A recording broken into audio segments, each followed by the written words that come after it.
Hey, ladies and gents, how's everybody doing today? Guys, we're starting a little bit early. We're looking to click some buttons and make some money. So, I'm just going to jump straight into the games here. Let's see what we can make happen.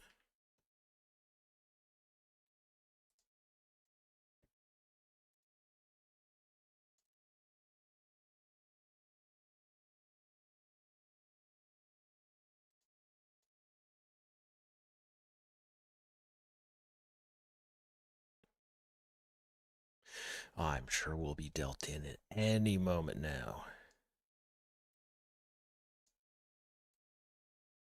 Cards, please, Mr. Dealer. Just waiting for a hand to finish, I guess.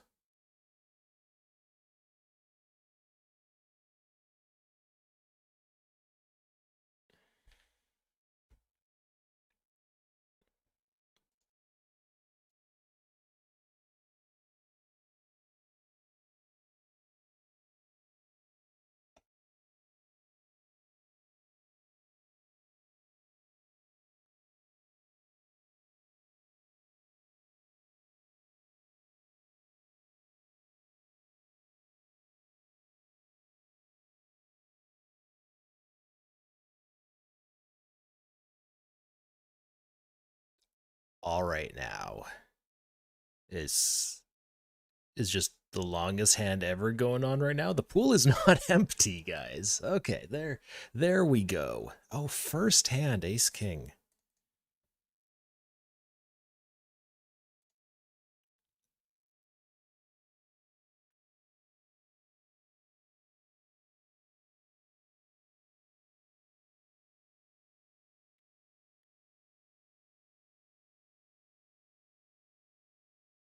Not a huge fan of the bet here. We're going to go and start off with the check back. The turn is fairly undesirable.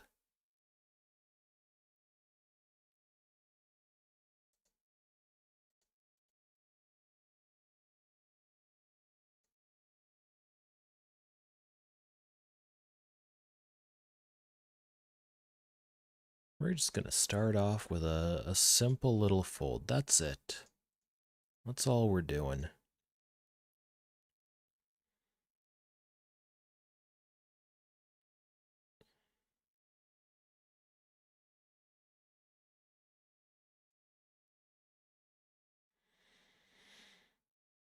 Okay, so apparently I've played against this guy. I don't remember him.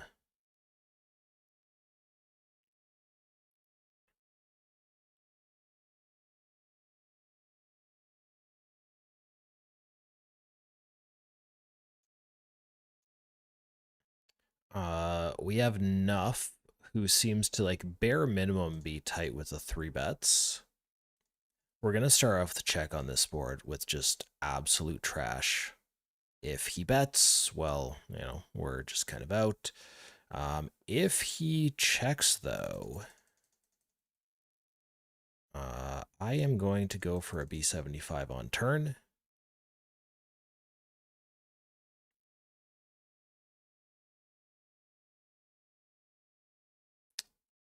We're gonna follow through on this. Like it's just got to be big, right?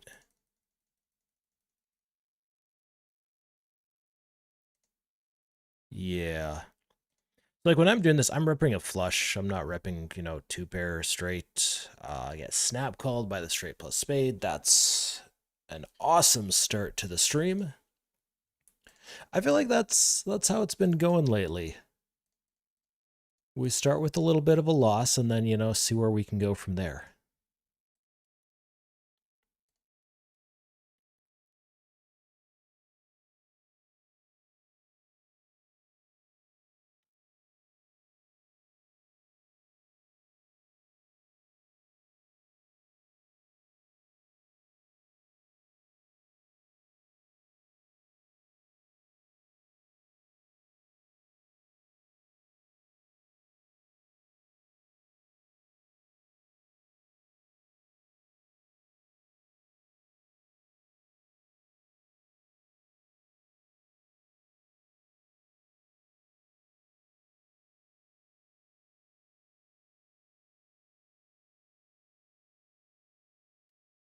No, we're not going to widen up on that button. We do have the ace-10 raise, though.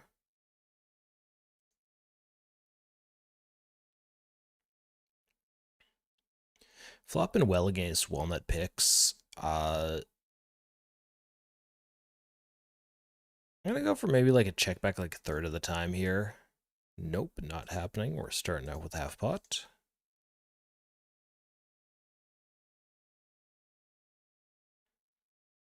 We have to be aware that this is a small blind flat from walnut, not a big blind flat. And then, I mean, that's great. We got the second nuts. We're going to keep going here.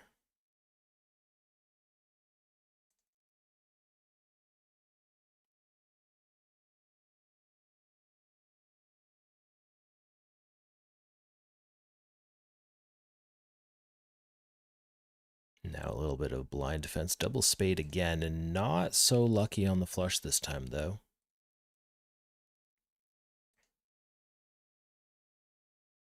And that one is an easy check fold.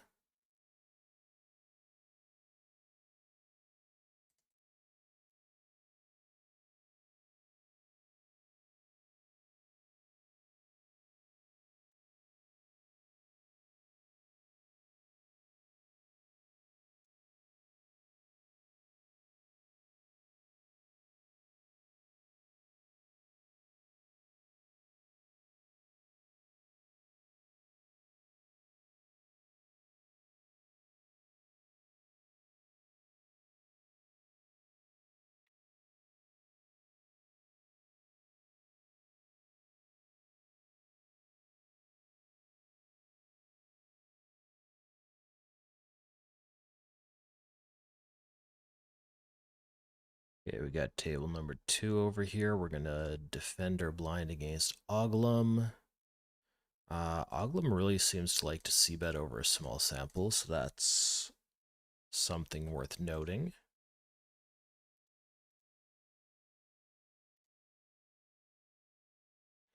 I think easy check call. We don't do anything fancy with the king here. The 5 on turn. So the annoying part about having something like a king deuce here is that with the 10s paired, we can't really improve.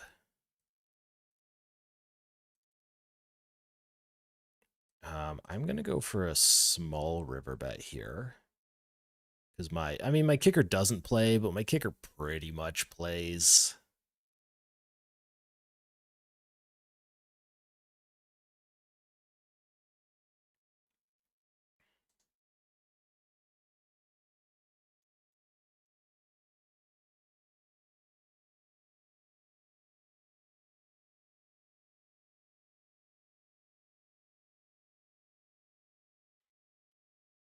Reminds you of Bob Ross, only poker, not painting. I mean, sure, I'll take that compliment. WW, thank you.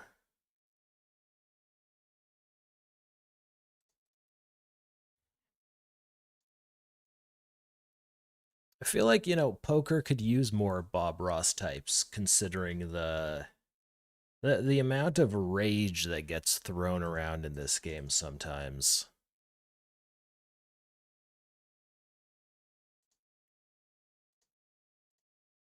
That bluff with 7-6, just happy little accident.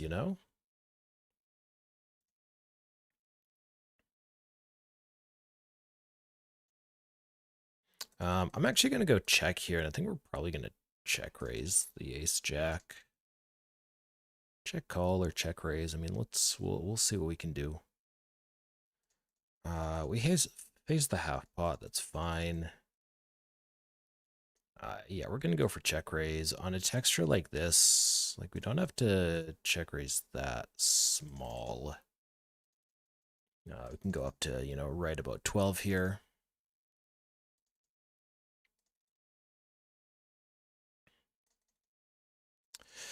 Queen's an interesting card. I don't think I mean, he has some full houses once in a while, but I don't think he should have too many queens when he goes for the B50 on flop. It's not really a size you see taken with, like, you know, queen 8. So we can keep going here. Like, my check raise range is going to include 2-pair and sets, all which are very happy about this queen. And now the question is, do we fire through? Having the ace of diamonds sucks quite badly. On this runout, on diamond runout, it's very nice. I think having the jack is not detrimental to us. So he called the turn bet very quickly, which likely indicates he's just like overcalling that spot. So we'll keep an eye on that. We've got spot here against Vandangos. Went for the flop bet. I'm going to go for a turn bet as well.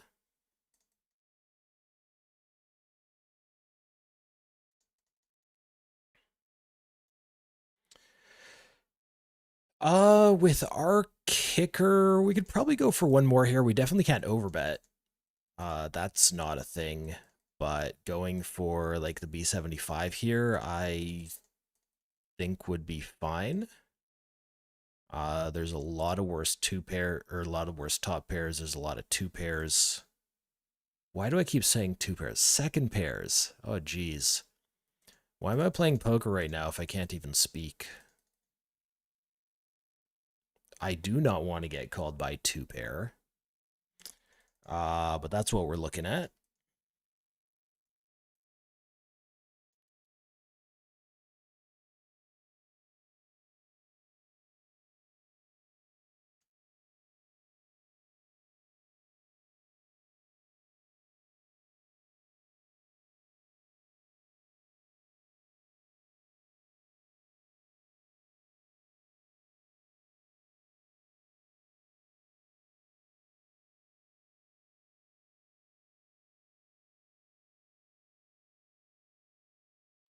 B50 is too big to defend that king 8.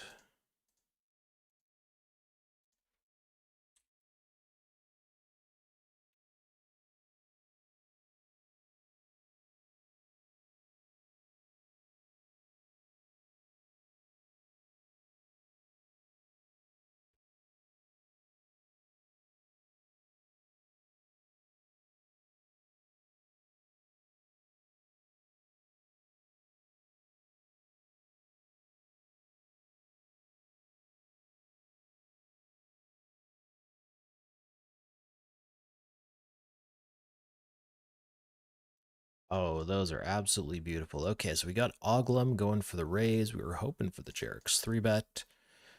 Going to be 3-betting here. Our size against a 47 BB stack will be 9.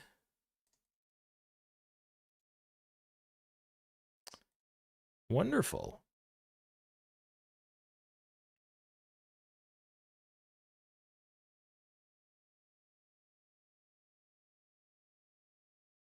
And all right, round 1 going well. Round 2, 90%. Can't hold the 90%. All right, so we're going to chop against King Queen offsuit, all in pre-flop. That's unfortunate.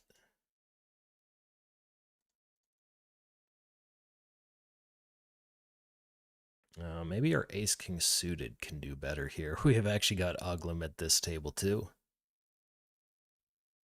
So Jerks goes for the raise. We're going to go 3-bet. Oglum insta-folds. 2 insta-folds. I mean, that's actually better than getting all in and chopping.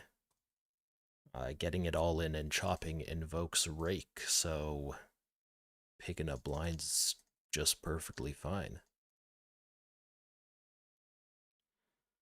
Surely poker ASMR has a big audience, all those chip clacky sounds.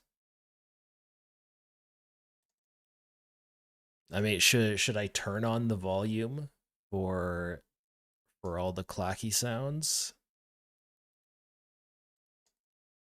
Because right now, like, I hear it, but it's off. Walnut picks kind of very tight in his blinds. We're going to go for the B75 c-bet here. Got a combo draw.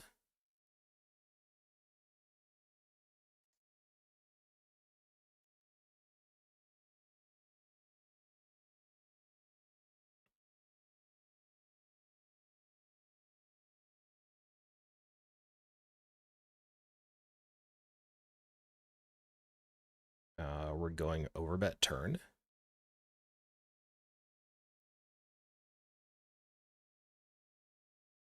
We have very, very heavy blocks against his continuing range here. Plus, some equity.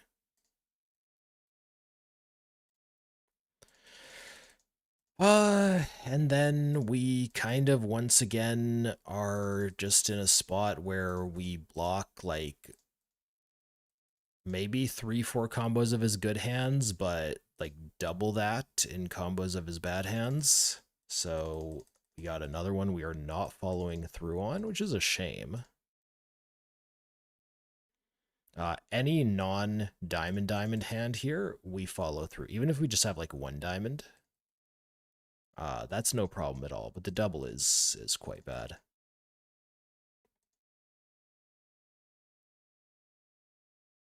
All right. One of these flush draws are going to hit for us someday. We have a small bet from Lubitel. Lubitel, yeah, I'm going to say unlikely to be range betting this. King on turn. We don't get leads or anything like that.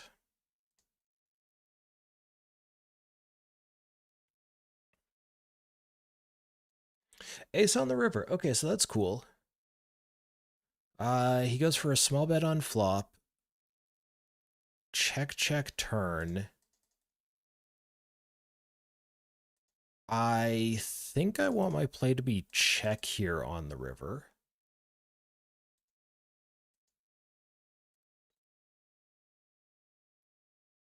And we're looking for him to bet.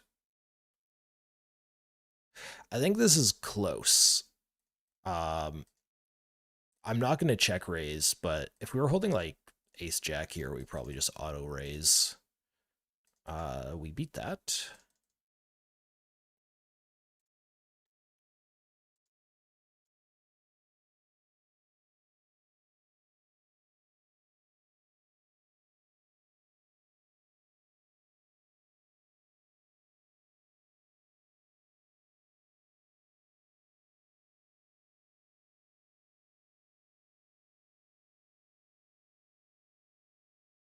All right, I'm gonna try to pump this pool's numbers up a bit. Got the 3 tables going.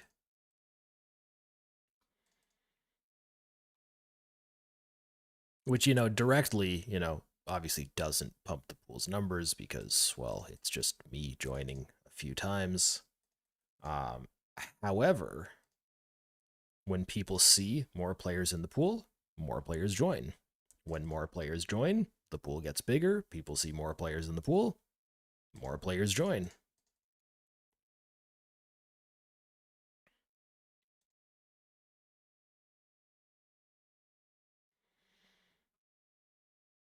Yo, what's up? Boom, it's off. Yeah, that was not a fun one. I think pretty straightforward call here against the small size.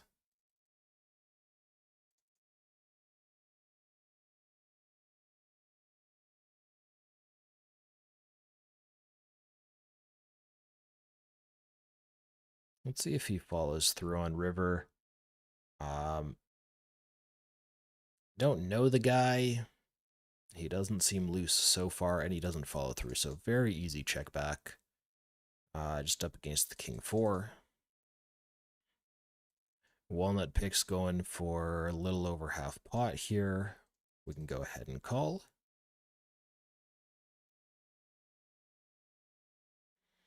Very good card for his range versus mine, and our holdings are fairly junk, so, For the most part, if he bets turn, we'll just kind of be getting out of here.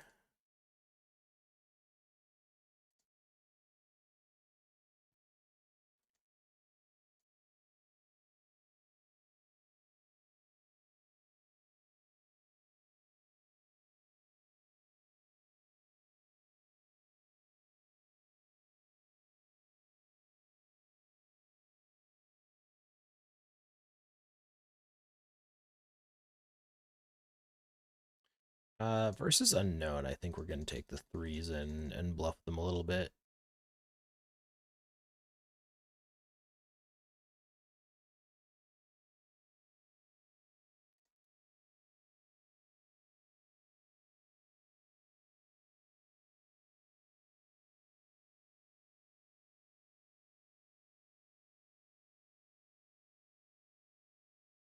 Well, we've at least got him thinking about it.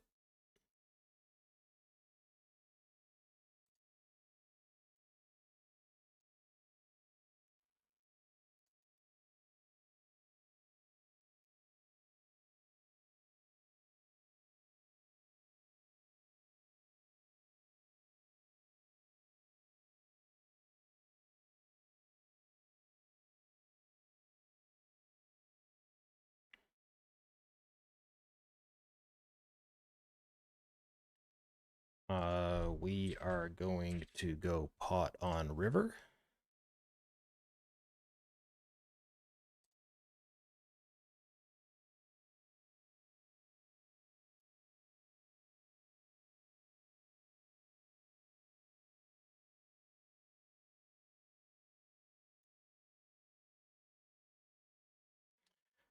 Okay. I can pop over here.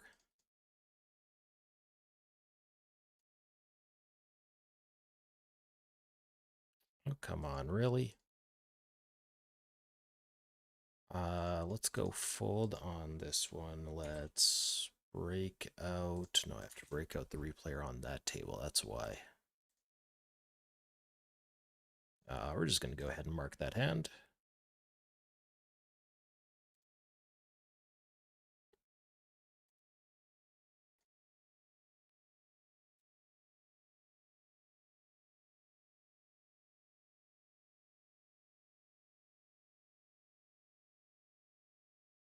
Yo, what's up, David?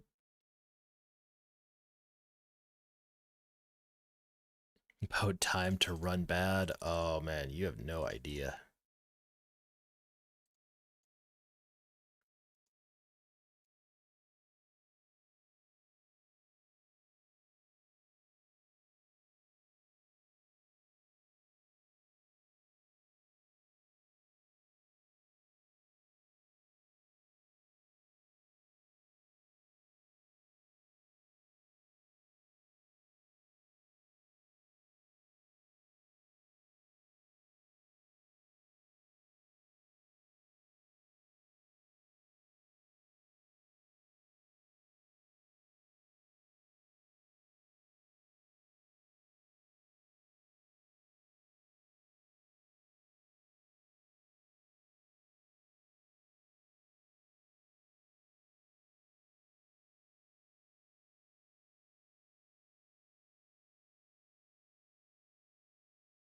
Small bet out of walnut picks. Looks like he's going for some value with the king. Works out.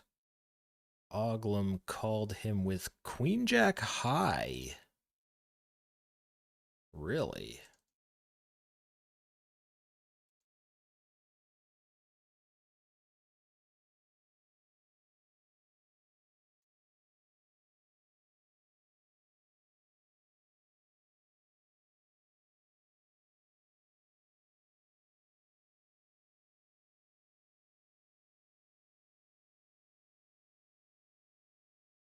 So like going for like, king high calls, queen high calls, stuff like that. Um we're going to go call here. I mean, there is a place for that stuff.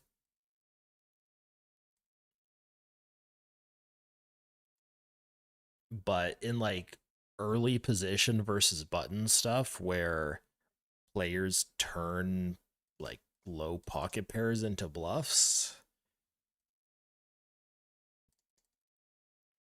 Maybe not. We're over here. Karkar is just like big betting this board, which is kind of disgusting.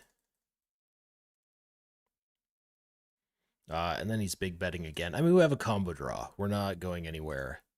But this is a spot like we're gonna overfold this spot by quite a bit. Offsuit 9 on the river would be a lot of fun.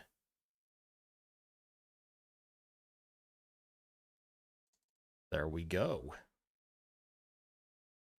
You got Jack 10 or nope, you just gotta bluff. Cool. All right. We moved up to where they certainly don't respect our calls.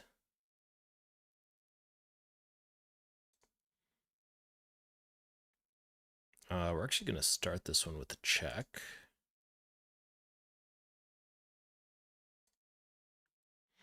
Get the 10 on turn. I mean, after no bet flop, we're expecting like a lot less connectivity with this stuff, so just throw in like 3/4 on turn.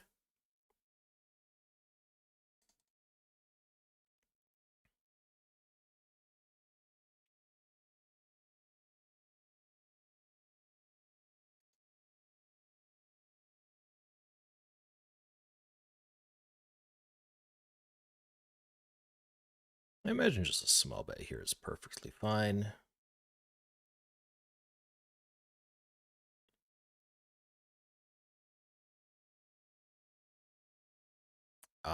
This should be call.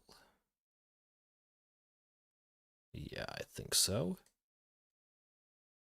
King high backdoor plus backdoor straights.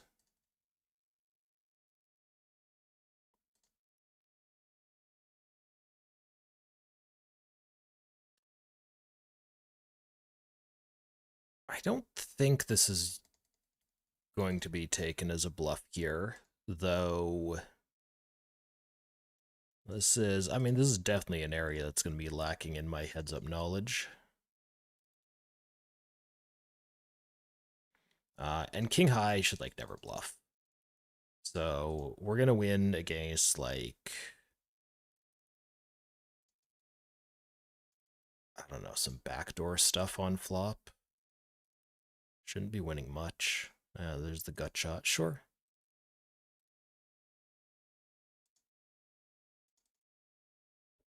And this is going to be our last hand here. We're probably just going to fold the 8-4. Yep, all right.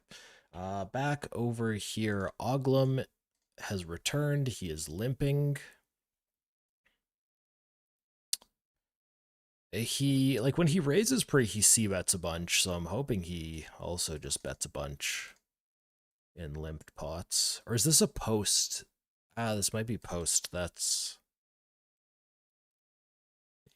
my bad. Okay, but, like, either way, I mean, you know, it's going for the check raise on the flop with 2 pairs, completely reasonable. Going for the bet on turn, completely reasonable.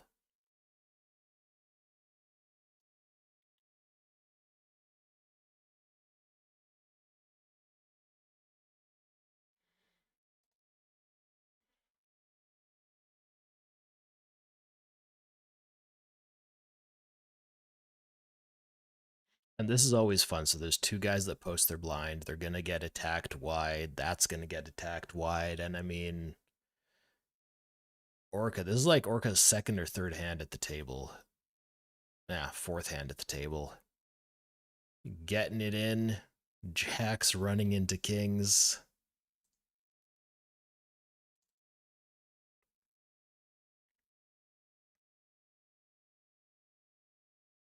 And, well, kings hold.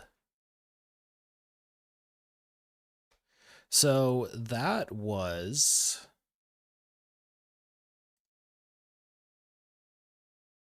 kind of an interesting spot there, because I don't know if you guys noticed, he what's the guy's name? Orca over here with the jacks, like, went for a very quick 4-bet for like half his stack. Yeah, like look at that. Just like the 4x 4 bet out of position. Um, Often that's a really strong line. And obviously he was strong, with jacks, but it wasn't like an aces or kings. So, so sometimes you stare at something like this and you're like, oh shit, and you just like make a big hero fold. But if he's gonna be doing it with jacks, then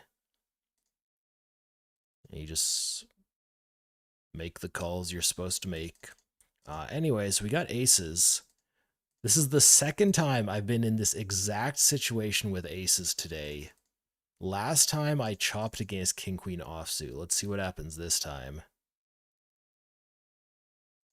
Okay, I have a diamond. He has the straight flush draw though. All right, we dodge it all on round 1. Got a straight on round 2, so he's just looking for a chop, and it's a chop. But okay, so like we get it all in against eights. It's like an 80-20. We end up taking 75 after rake. Yeah, sure. I'm against C. Weber here in a 3-bet pot. This is one of the worst turns we could get, unfortunately. We don't have the queen of clubs. However, there's 46 in the middle and 53 behind, so we're just gonna kind of slide it in. And the board just keeps getting worse and worse. So my hand is still a plus EV value bet. The question is value betting better here, or is checking and hoping he like turns something into a bluff better? And I'm gonna go for value bet. I could go like tiny, but I think we're just gonna put him in. And we did in fact get our value. From the Jack 10. So he's calling Jack 10 offsuit to 3-bets in position. Guys, that's why don't do that. But then he kind of he got a pair on the flop. He got a pair plus, or he had a pair plus gutter on the flop. Walk with the kings, that's no fun. Pair plus combo draw on turn.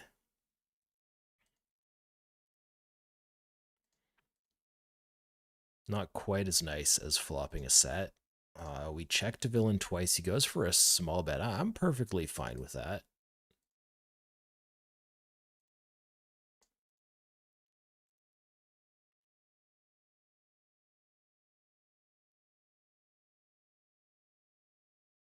So we just had queens on this table, and now we have queens on this table and queens on this table, and ace queen over here. This bet is small enough. We are just going to go ahead and call. He could have stacked me. All he had to do was raise pre-flop. Meanwhile, over here, villain is an unknown. Potentially aggressive over 200 hands. We take the standard 3-bet, 5-bet with pocket queens, and we take that down. This is why it's important to raise your aces, ladies and gentlemen, because this is a spot right here.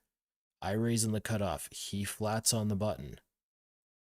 If he raises that pre, I'm stacked. Or, we're running cards with like a 20% equity, and, on this run out, I definitely would have been stacked. So raise your aces, my friends. He still won the pot, but he won a very small pot.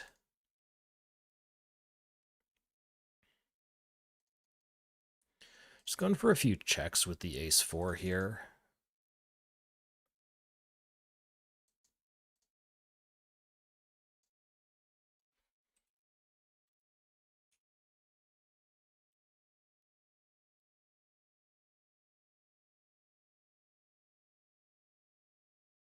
Just go for the check call.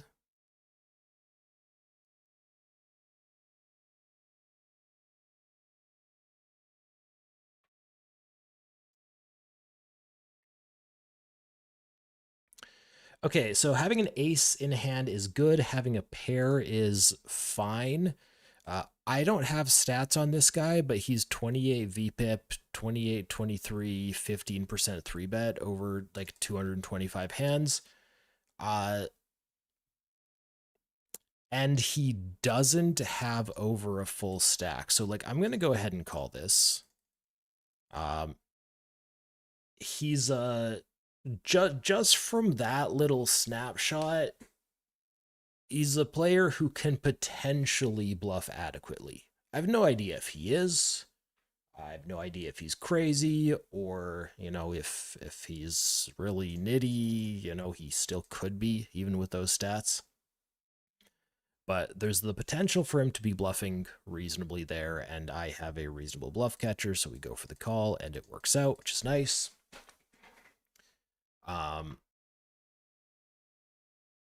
So the things that I was looking at there, just the pre-flop stats. I mean, that's all the stats I had. Why so small? Okay. Like, it's all the stats that I had. So, he's not super tight on VPIP. His 3-bet was high, which is, a good sign. He's potentially aggressive. But the other thing is that he did not have over 100 BB stack, which is, not necessarily a great indicator of things. But here's the thing. If he was running hot, if he was just getting aces like over and over again, which actually just going to check this back. If he was just, running crazy hot, then, that would account for things like his high 3-bet frequency, that kind of thing. And you just get aces and kings and queens and ace kings a whole bunch. It's like, yeah, you're gonna have aggressive looking stats. But the fact that his stack was under 100 BB means that, like, I mean, one, if he was running hot, he was running hot pre-flop and then just getting owned post-flop. But if he's not running hot and he has those kind of stats, well, then there's the potential that, he's just a bit an aggressive guy. Ace 10 v ace 10 on like the 4 to the straight with just like a 10 kicker here. We're not thrilled about putting in a lot of money there.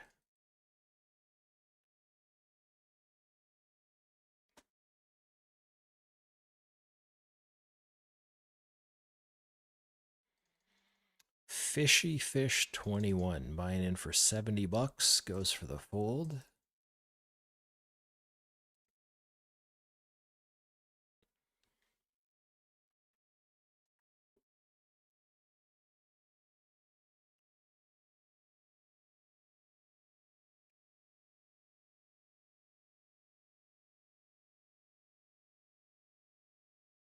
You know what? We got to put something in the corner. Let's put something nice in the corner here. This one.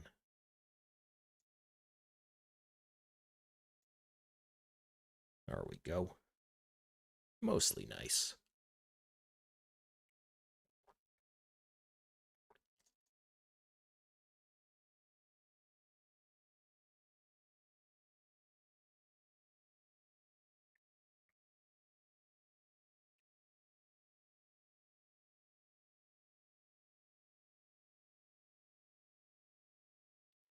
We can go for a 3-bet against Fishy Fish over here. Make it 11, kind of a medium size against the medium stack. That's really nice.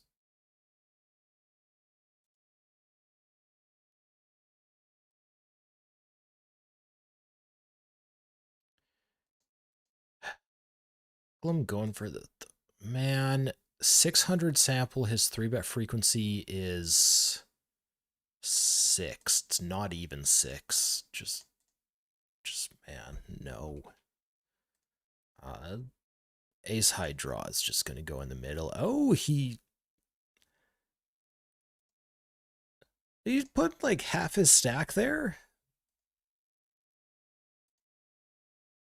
31 with 21.9 behind on something without equity. we're going to go ahead and take this peel. Yo, what's up, AAJ? This guy's name is Used to Be Decent. Nice. Okay, so big bet on flop, check back turn, king on the river.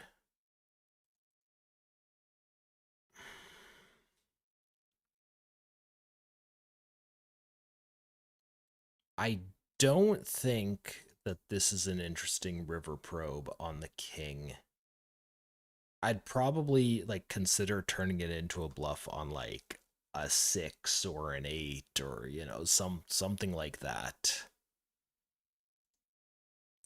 That kind of does better for my range as opposed to the thing that hits all his ace kings and king queens and king jacks that he has a whole bunch of, but I don't. Right, so we're in a three-way 3-bet pot now. Raised against C. Weber. Oglum decided to come along. We know C. Weber is loose and collie. Oglum seems pretty loose and collie. So we got top pair. We're just gonna kind of start betting.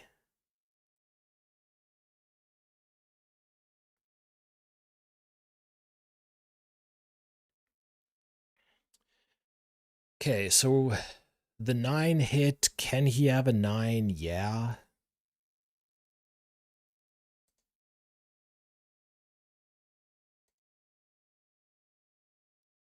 Is that going to slow me down against a player like him? I don't think so.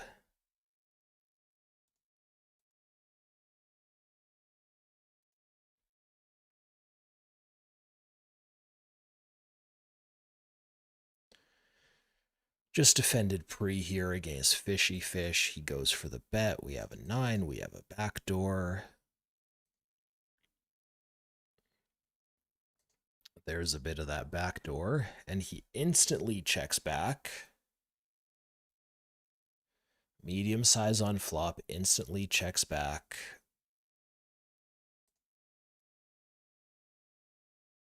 Check. Check win. That would have been a really nice turn follow through with those 4s. Great spot to do it. Obviously, I wasn't going to fold my exact hand, but it's a spot where he actually can put on a lot of pressure.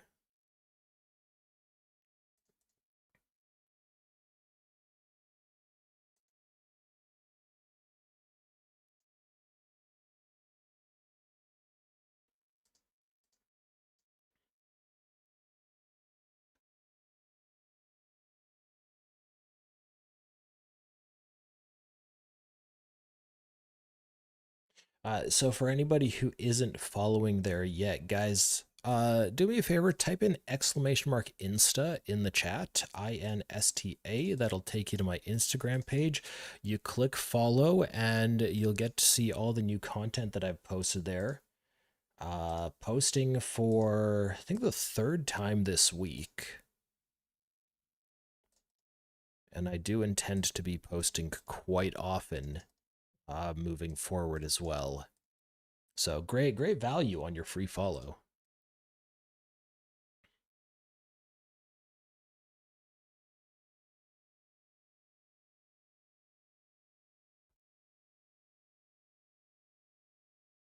What's this guy's name? Batchy Poker? Okay. I mean, we have a defend here. Ace 9 is not bad. It is kind of bad on that flop, though.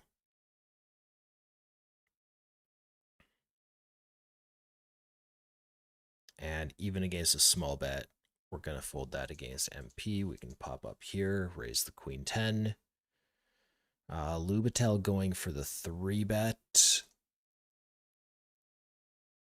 Queen 10's a pretty standard call if BTK gets out of here. And he did. Yeah, we don't consider 4-betting this.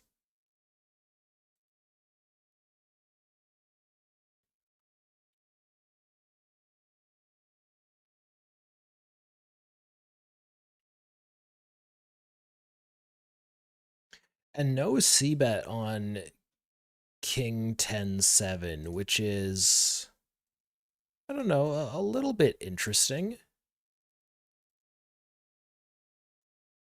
He can absolutely just like range bet this.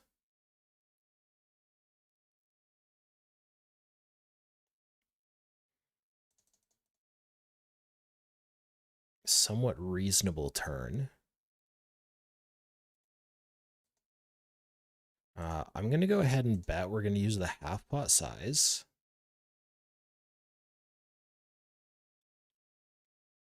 Yo, what's up, Naveki?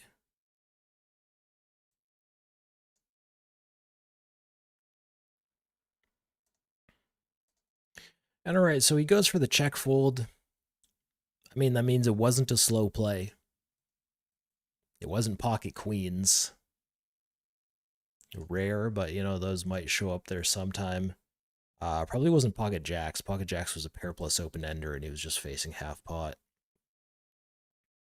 Oglum going for the very quick check back here, and he's one to range bet a lot of flops, so this is, I don't know, kind of interesting. I think my hand is a little bit too weak to want to go for the block size on turn here.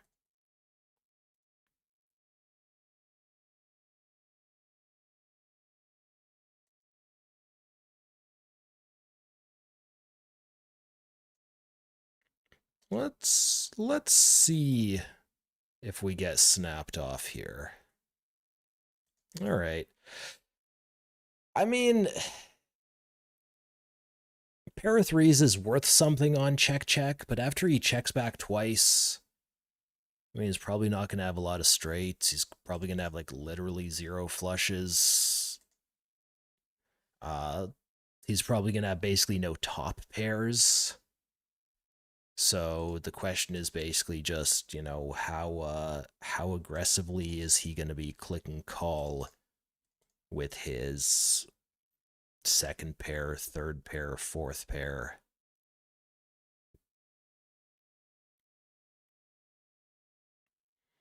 Want to see the raise? Okay, we don't, but, you know, kings are nice. Go for it. Getting 3-bet by used to be decent, so this is going to be a 4-bet all the time. At 150 blinds effective, I think we're going to go to 28. I think that's quite reasonable.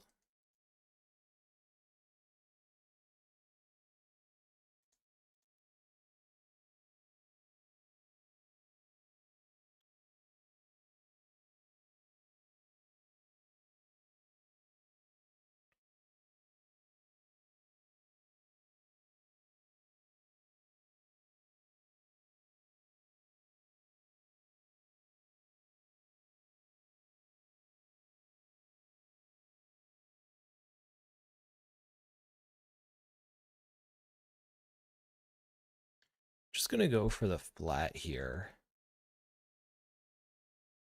And, you know, part of the idea is, you know, hey, 9/8's not that bad. Other part of it is I want to actually play with both these blinds, but this is not the situation I'm looking for. The whole squeeze plus 4-bet, we can watch this play out. See, you know, what MC might be up to with the, with the small squeeze and then lead for half pot. See what BTK might be up to. And, I mean, you know, maybe just had like ace king or, you know, something like that. Ends up click and fold there. Meanwhile, I'm looking at the jacks.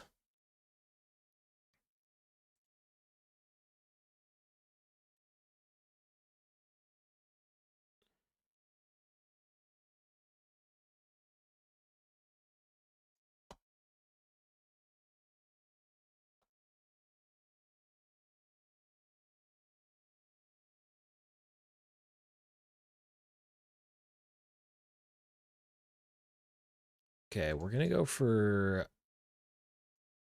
Yeah, I think we're going to go for the squeeze here with ace queen.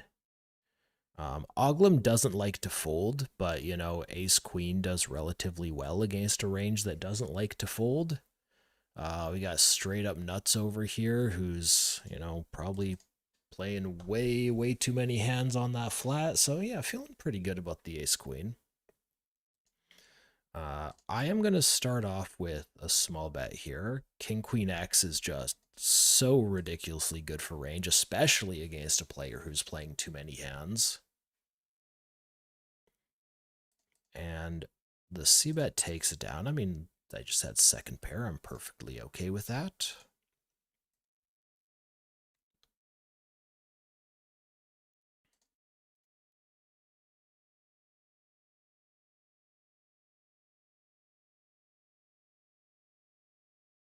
It's kind of an okay spot for some big bets against fishy fish. Not really a spot you want to be betting like your ace 9, ace 10 type hands, but the bad aces, like with the backdoors here, yeah.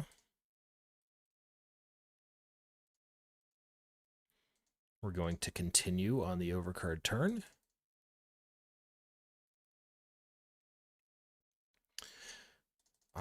Up against a 50 VPIP guy, I see bet small on the flop, and I mean was looking to maybe pick off some bluffs on river.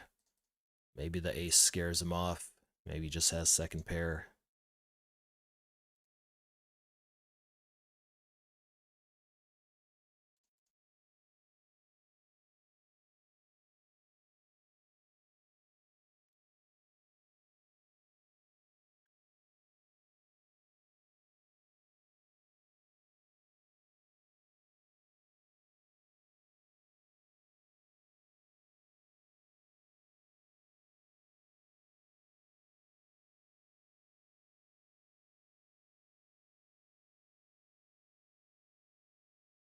I think we're gonna go for a bet with King Jack.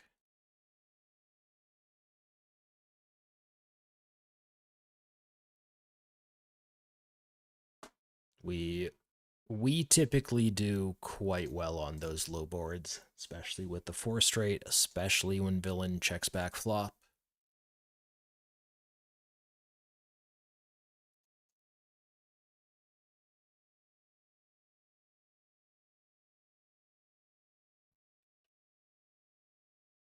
It's like the third or fourth time I've been dealt kings today.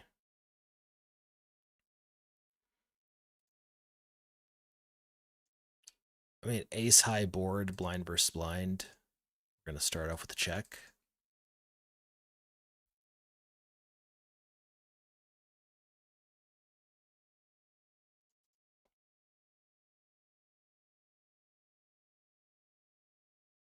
So the question is, how many checks do we want to take here? And I think I'm going to keep going for the checks.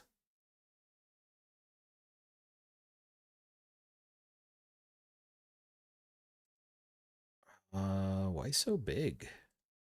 Maybe peel 1 here. The nice thing about the kings is realistically they should be unblocking some bluffs.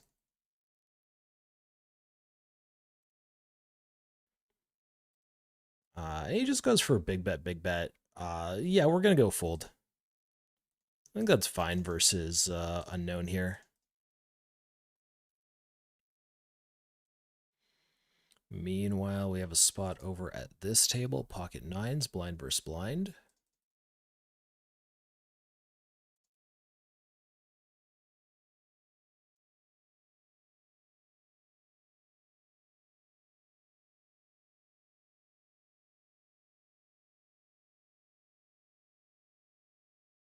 I'm gonna go check. Like, I think I want to go more polar than this. And then we can go like block for value or like check call or something on river. Let's try this. And the idea is, a huge chunk of his range is ace highs, pocket sevens, sixes, fives, 3x, deuce x, 4x.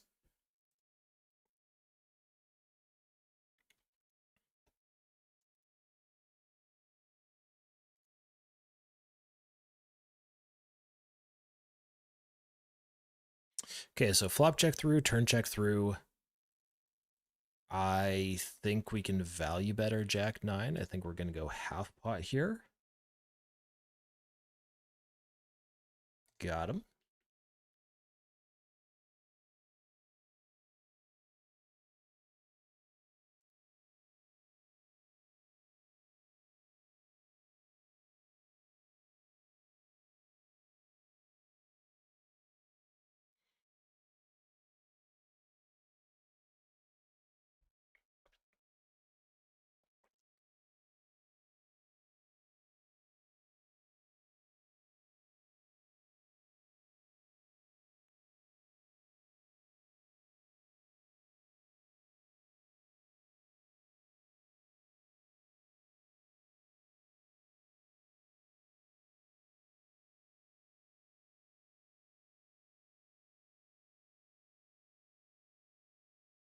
I'm going to take check back. I mean, like, ace 9 is great, but it's a nasty board.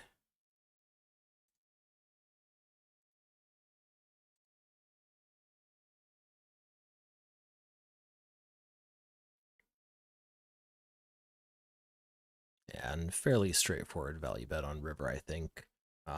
He check called pretty quickly, you know, didn't seem to be thinking about like going for a check raise or anything like that.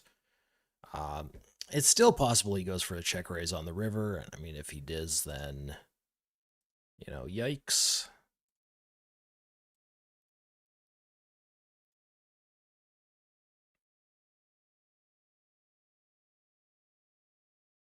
All right, up against the same guy.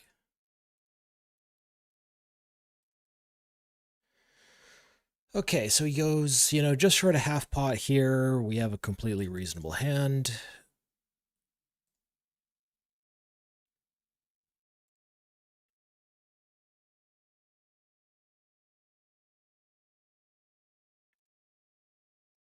Check raise this? I don't think so.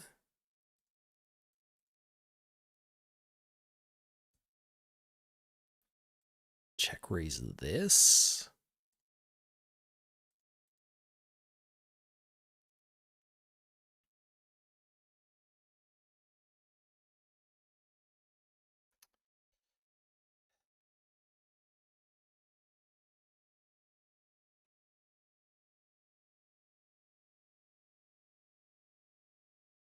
No, I think I'm just gonna fold that one.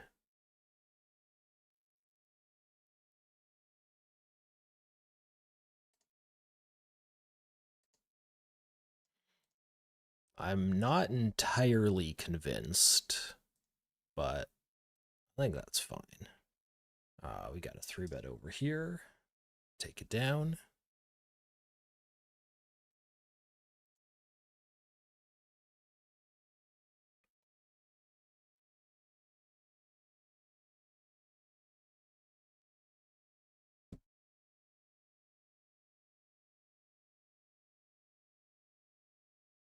By the way, guys, thanks so much for tuning in. If you're new here, if you're enjoying yourselves, make sure to follow. You can follow on Twitch, subscribe on YouTube. This is lovely. So let's just start betting. I don't think I'm going to do anything fancy here. We're just going to go for the bet flop, bet turn, bet literally any river. We don't even have to bet that big. He only has 44 bucks left. So 41 in the middle, 32 behind. That's, I mean, just over a 3/4 pot size bet.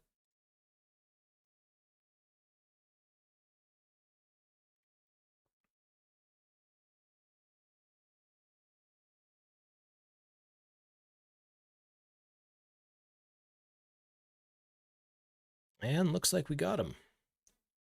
$100 pot coming our way. He had the ace 9, top pair. I am going to be checking bottom pair here. And looks like winning on the check check.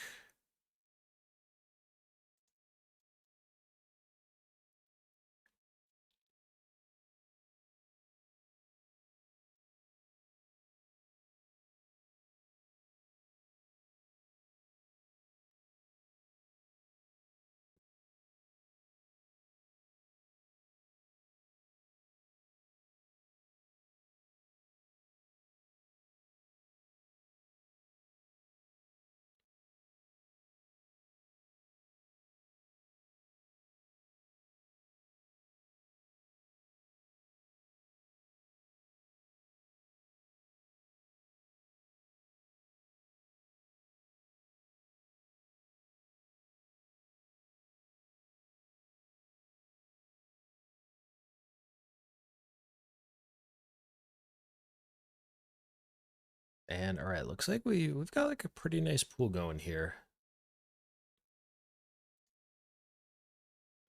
3x open plus a call. We're gonna call as well.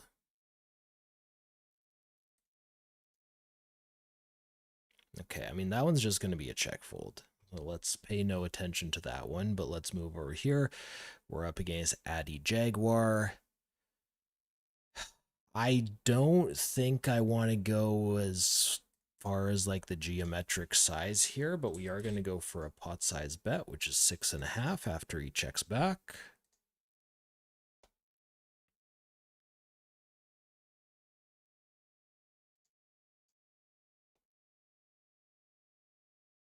Oh, hold on. We're looking at a combo draw here up against KSU. Maybe starting with like a half pot bet. Get min raised. Okay, interesting.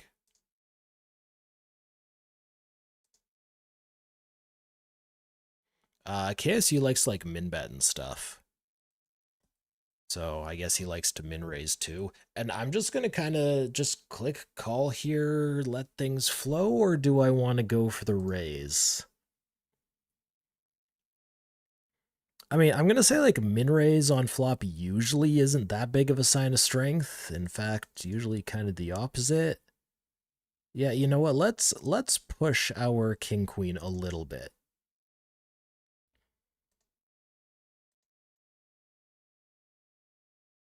Like there's a lot of worse hands he could have there. Still jacks, lots of draws, combo draws, pair plus draws by that point.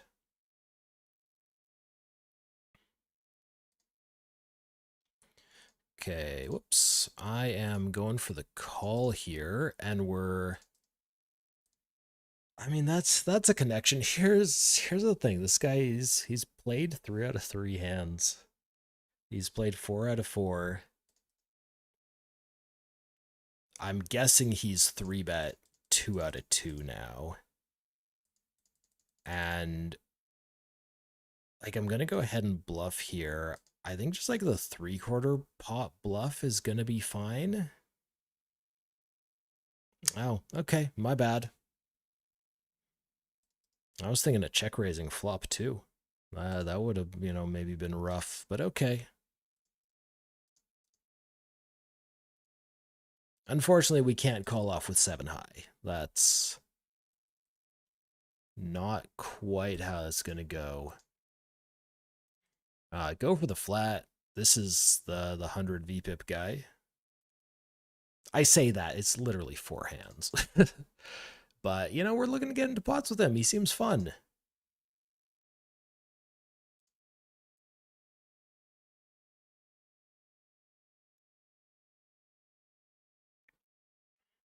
Less fun on a board like this.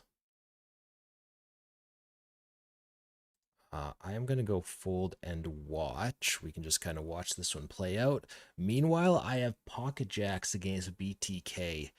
BTK, we've seen him flat a few strong hands in the small blind. So we're not just going to go insane on a board like this. I am going to take a check back. I do have like the pair plus gutter here.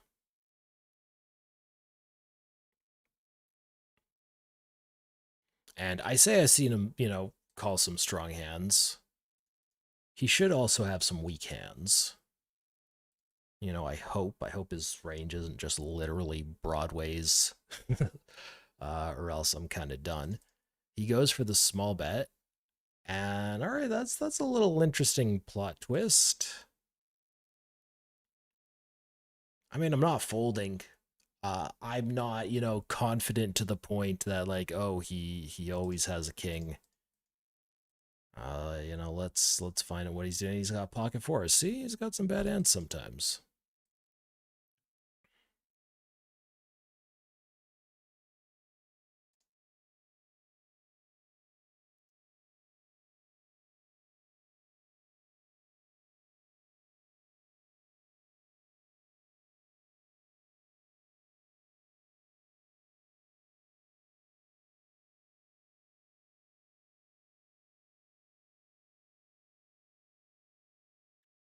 We're going to take the check back against Fishy Fish.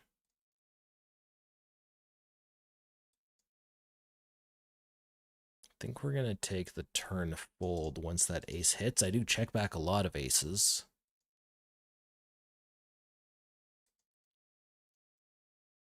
All right, we'll try these pocket sixes.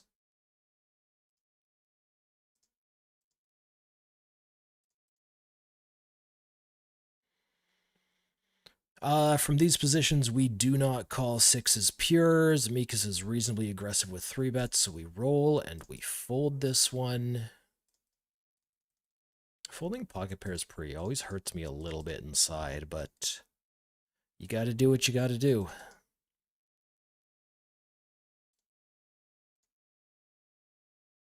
We'll go blind defense against KSU. He's just going for the min raise. He's very loose. He goes for the check back on a turn like this. We are going to go half pot. Oh, that's nice. Half pot again?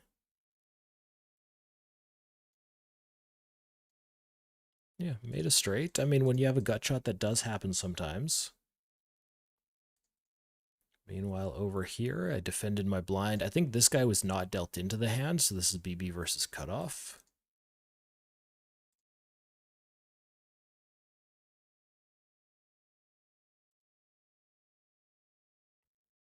Dangerous little top two. I mean, dangerous if he keeps firing. If he doesn't, just like 3/4 for value should be perfectly fine.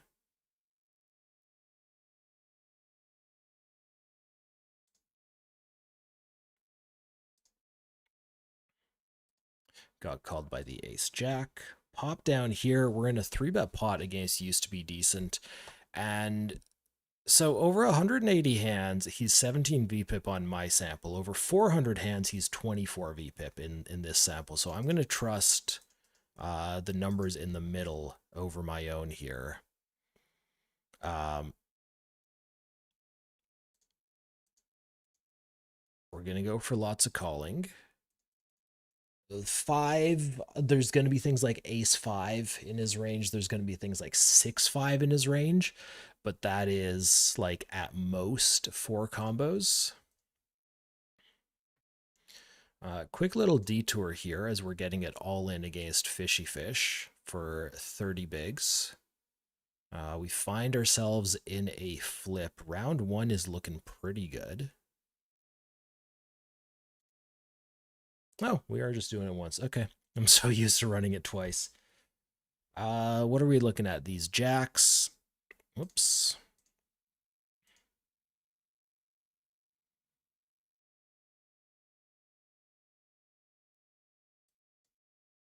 I'm going to go for call, but shove, I think is a possibility there. Now, this is a lovely spot because 2 flush draws have missed. Also, all high cards have missed. So if he was bluffing, he still has air. I think my hand is a value jam.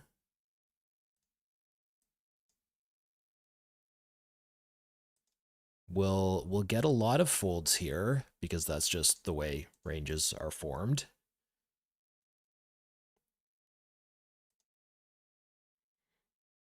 But, you know, once in a while we get a little value. Once in a while we run into a trap too.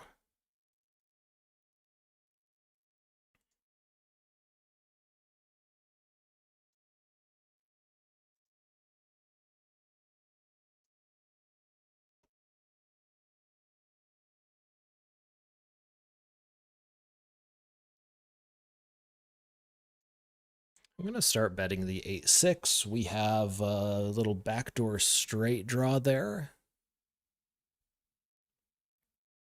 Now, you know, this is a stat that I have not looked at in a long time. I'm actually really curious about it. So, you know, rewind I don't know, probably at least like 5 or 7 years or something. Um, I've been playing poker for a while. Was playing poker back there. Had a poker tracker, keeping track of stuff. And I liked to look at spots where maybe people folded a bit too much, maybe people called a bit too much. And I actually ended up looking at a situation, I mean, basically exactly like that. I ran the filter, and the filter was blind versus blind when there's an ace high board. How often is somebody check folding? And like I had a decent sample of hands.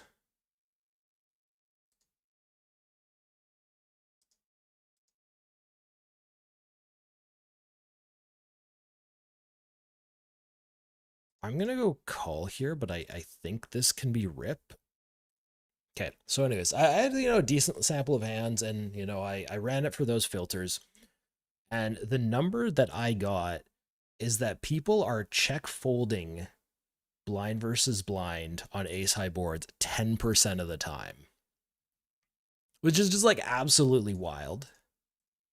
With 44 behind on a texture like this, we're going to stick the rest in. We should be ahead of some of his value. We're, of course, ahead of his bluffs. We're also behind some of his value, but I mean, that's a given when he can have aces and pocket tens and stuff like that. So I'm really curious to see what would show up if I looked that up now. And it would actually probably be pretty easy to do. I'm not going to do it right now. Maybe I'll do it, halfway through the stream. We'll, take a little break from the tables. Maybe.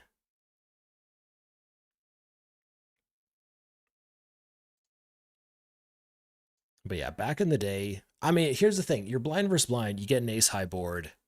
You just see that range so much. KSU is a lovely player to attack here. And that means, if you're just range betting, you're throwing in a lot of your bluffs in betting ranges. Just super natural thing to do. So I guess when players didn't go for C bets is I'm sure there's like a bunch of high card hands, but it's like king highs and stuff like that going for the checks while you're just pure trash or just like betting all day.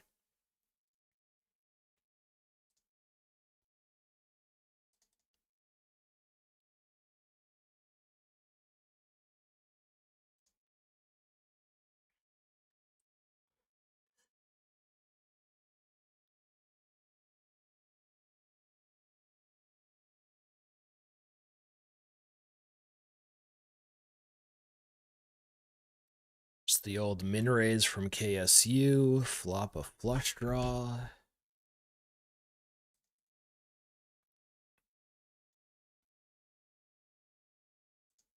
I'm just going to go ahead and raise this.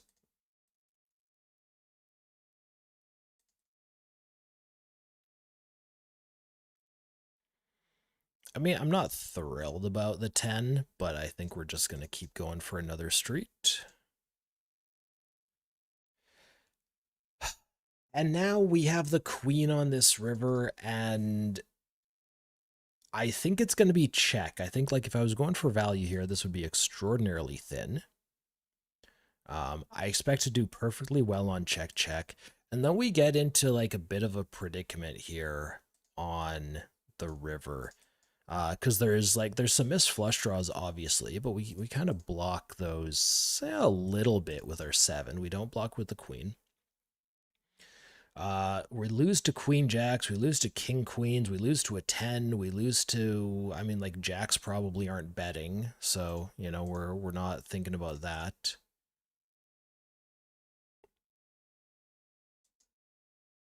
Yeah, I think even though we have top pair here, I think we're just gonna go for the check fold. Like there's a big difference between top pair after it goes like check raise bet there's a big difference between that and, say, it just going, bet on flop, bet on turn, then we get to the river. I have pocket jacks here in a 3-bet pot against Lubitel. Went for a small bet on flop. Turn has gone check, check, and my play is to go check on this river as well. I only bet 25% on flop, so he should still have like a reasonable amount of worse hands. And I'm like, I don't know, this is weird. You never really want to do this. If he has an ace, it's worth a lot more than this. I just like value betting a king. Or are you doing something weird? I don't know. I think we have to call because he might be doing something weird. But essentially, we're taking that note on that hand. Lubitel, boom, last hand. We're gonna write some stuff down about that. And then from here on out, we can probably play pretty well against his small bets on the river. Meanwhile, spot here against Jerix, he 3-bets, he bets flop. We're gonna call with a nut flush draw.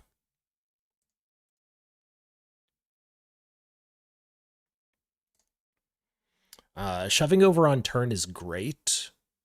I mean, we have equity against value, obviously, but we're also doing extraordinarily well against his bluffs, whether they're bluffs like a combo draw, which we're ahead of, that calls off, or a bluff that folds. Obviously, if he folds, we're winning.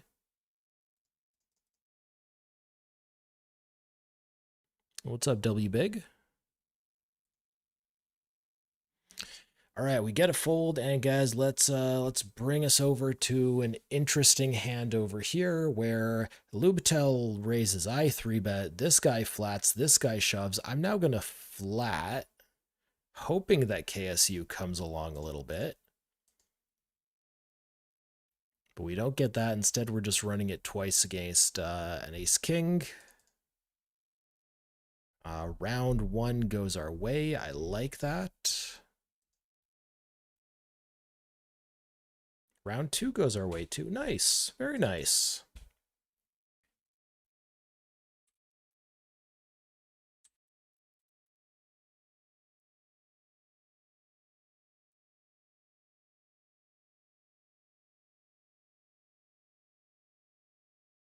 All right, so we're picking up some pots, guys. Sitting on 237, 227, 213, a little over, $650 across the 3 tables.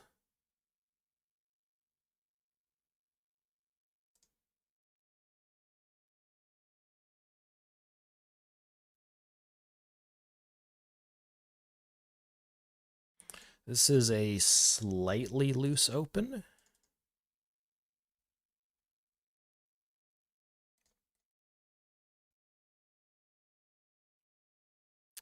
Which I don't think he 3-bets enough that we're going to consider calling this. There's a lot of hands like that.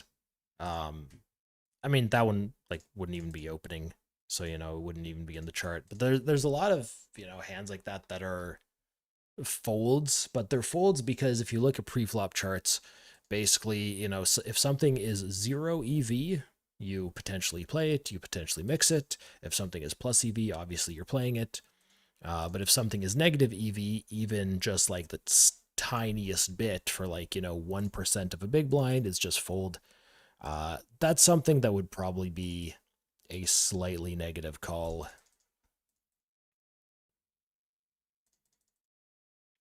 But you may be able to work with it against the right players. All right, we're going to go for the small c-bet here on 887 against Jerix. Small c-bets should do quite well here against him because he doesn't really like to check raise much. And then the question is, do we keep firing? I don't think so.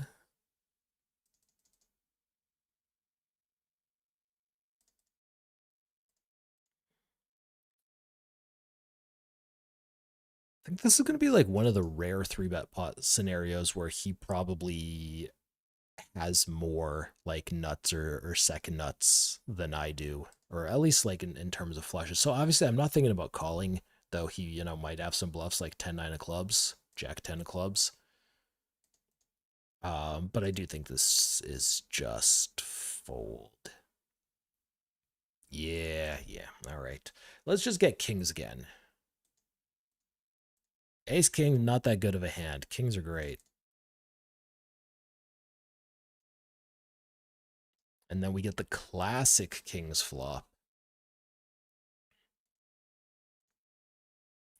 I really got to take the time to learn like the min bet strats here. Just being able to min bet this a bunch would be so much fun.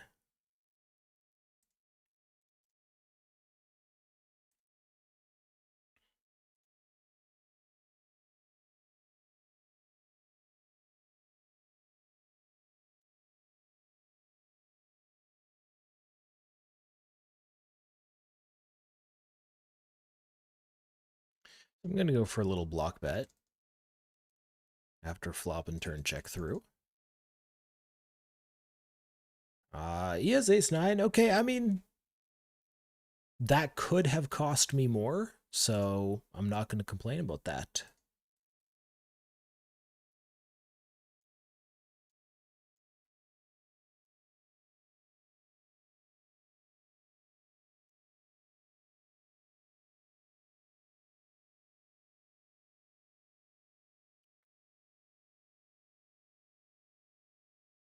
RH, man, that challenge has been over for like,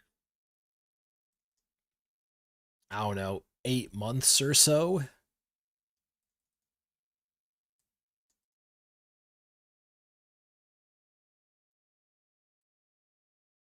Good to have you here, though.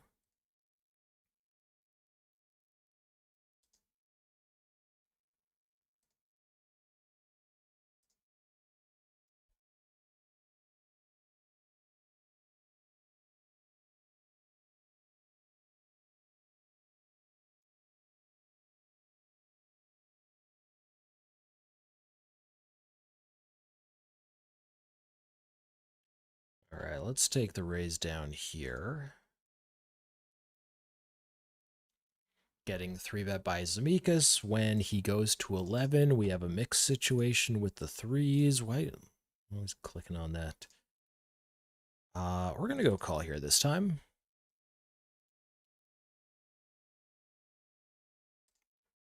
We've also, once again, got the kings. Oh.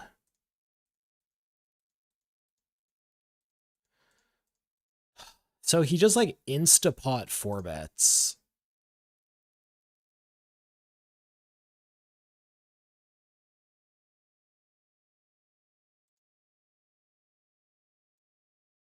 Yeah, I'm just going to go all in.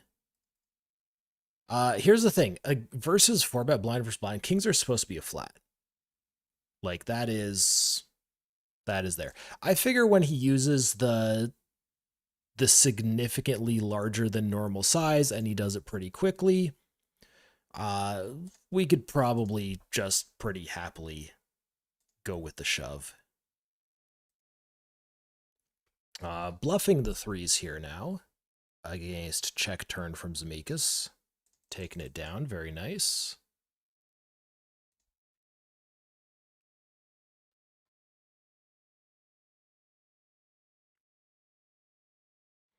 Top pair, top kicker against B master. We're going to start off with the bet.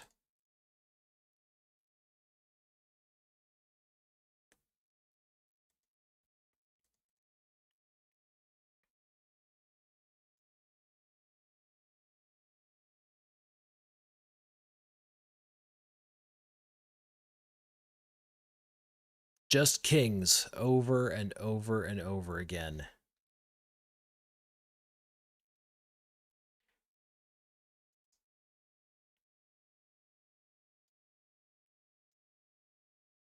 which, I'm not complaining about. I'll take kings as many times as the site is willing to give them to me.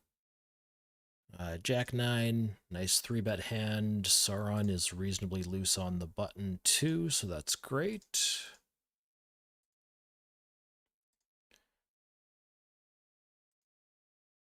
Up against Batchy. Batchy is the player who, like, insta 4-bet against my kings. And they're insta big 4-betting again, and queens are just gonna ship it in. Like, that's what we're doing. I think the kings was a decision, in position. By the way, kings on another table. Oh, we got queens against jacks. Let's go. It's a nice little hold on round one. He picks up more outs. We got the hearts covered, and we win both rounds.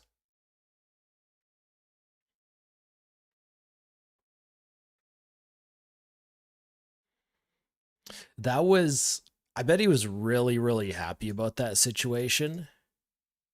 You know, if you do things frequently, people start to get suspicious, right? So, like, he just insta 4-bet me blind versus blind. I shoved on him. He ended up having, I assume a bluff because he folded. Um, so then, like, 30 seconds later, he gets another situation. I 3-bet him. He goes for the insta check raise or insta 4-bet.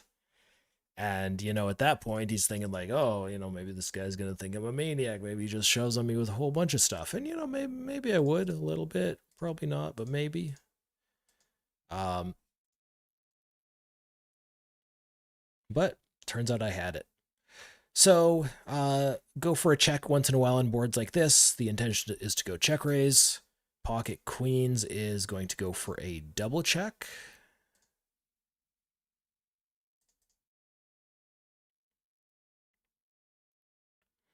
And now he should never hit a 3, literally never. We're gonna go for the 2.65, the old B10 here.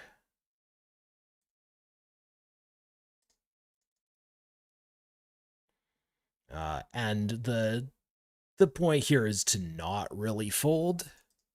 I think having a heart is above average.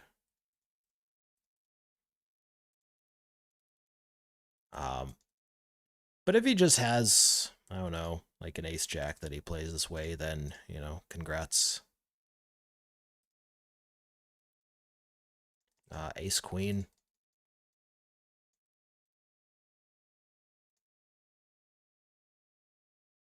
Okay. I mean, we put in what, 26 there post flop. Uh, I mean, it's a bit, difficult to judge because, I could say, oh, well, if he had bet this or if I had bet this or whatever, things might have gone differently.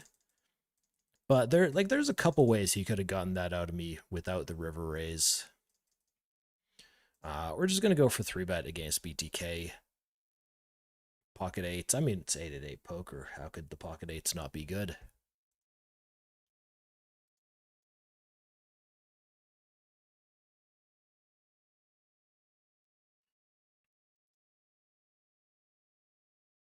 I don't really think I want to stab this much against Oglum. Like, it's a perfectly fine little stab, but we know that Oglum doesn't like to fold. And so if you kind of just get this situation where, he's overcalling by a little bit on the flop, then I'm getting into the situation on the turn where I'm seeing a lot of turns with underpair to the board. I'm assuming I'm not going to hit. I'm not going to hit very often anyways.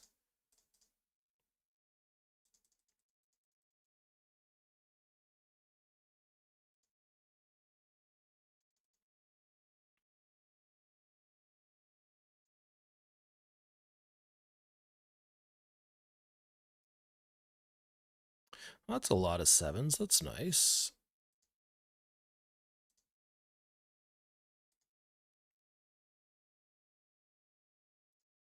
Oh, fun. Okay, we're gonna go check back.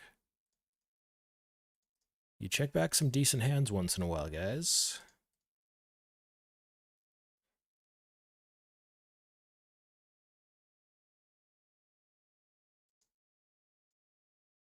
Also looking at aces over here. They get exactly what you expect aces to get. I don't really know what size I want to take. I think I'm going to take pot. Because here's the thing. The vast majority of my value betting range on a board like this is literally just going to be full houses. Whether it's fives full or sevens full. Obviously, fives full are worse, but they're still ahead of his aces, his kings, his ace highs, his pocket sixes, you know, whatever it might be. Like we're still ahead of all that stuff.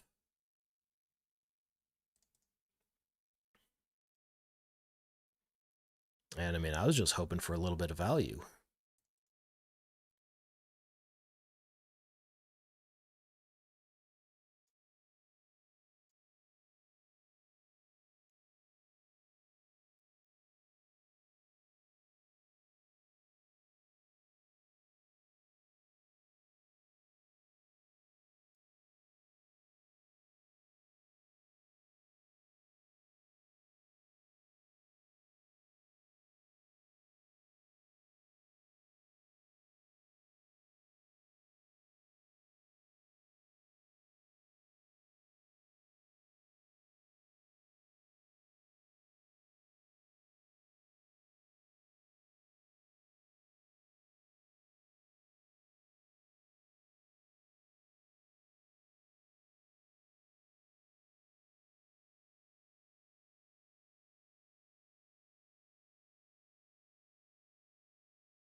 All right, 5-4 with the raise. Works for me. Uh, Flopping absolutely nothing. I mean, we still like some backdoor straight stuff. Uh, we're gonna go for the bet. I have no idea what Ross is doing. Over here, we're just gonna fold the ace-6. There's a lot of players in this pool that, like, I mean, you need to adjust your pre-flop play against, like, most players in this pool. Um, but players are surprisingly tight on the button. I don't remember. Is that something we looked at when we did our like hand to note pool analysis stream a while back? But here's the thing, you know, proper button opening range is, you know, usually somewhere in the mid 40s. Depends a little bit on the size you want to use, the rake structure, uh, but you know, mid 40s. And then, like, usually as an exploit, because people don't defend their blinds that well, you can go a little bit wider. Yeah, perfectly fine. But there's a lot of players in this pool, you know. Oglum up here, right here, only opens 38%. That's a sample of 223, so that's going to be reasonably. Man, I can never remember like my stats terminology. Like, we can be reasonably confident that that's an accurate result. I can never remember precision versus accuracy. But either way, you know, he's sitting on 38. So that's not terribly aggressive. We got used to be decent right here. He's sitting on 37. That's a smaller sample, but it's still low.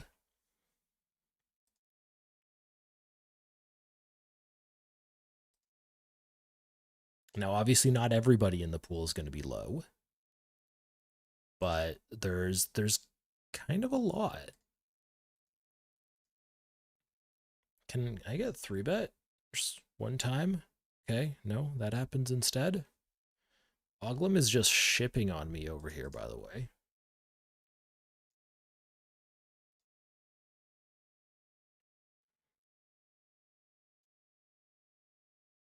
Gonna go ahead and start with a bet with the kings. Oh, sorry. Here's the view. Starting with a bet. Get check raised. As far as I can tell, Aku is reasonably aggressive with check raises.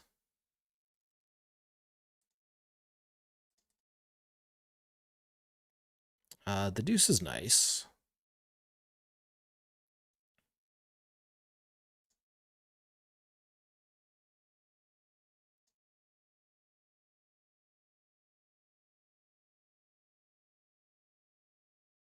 Okay, he goes for the check. I mean, that's usually fairly weak. Not always, but usually. Um, I think on a texture like this, we're still just going small in position.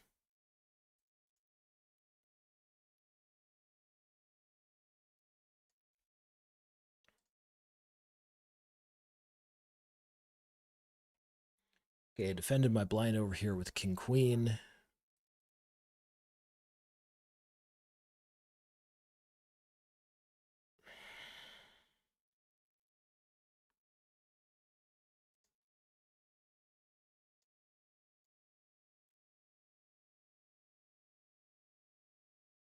I'm gonna get a little aggressive with the queen of spades here.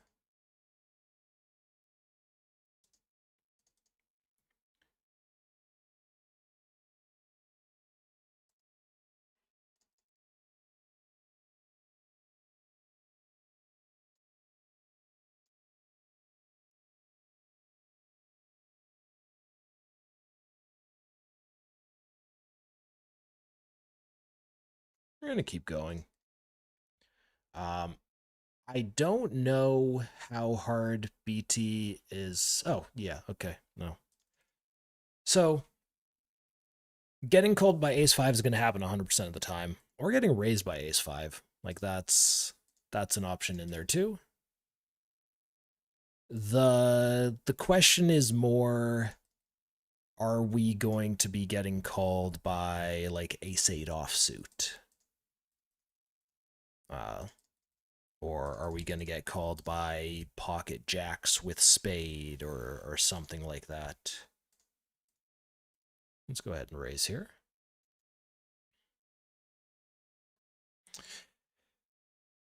Check it back. Oh, we fade the flush and the overs right on.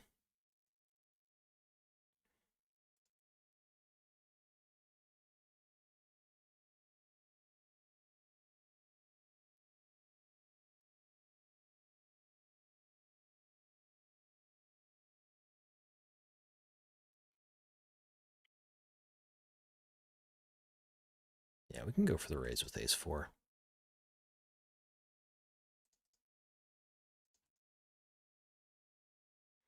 We're using bigger sizes there. I mean, he's opening like 3x on the button, but we're also like a little bit deeper. Just going for a fly here with ace 8 because we want to get into pots with KSU. 3-betting is perfectly fine and good, but I don't know, just got different plans.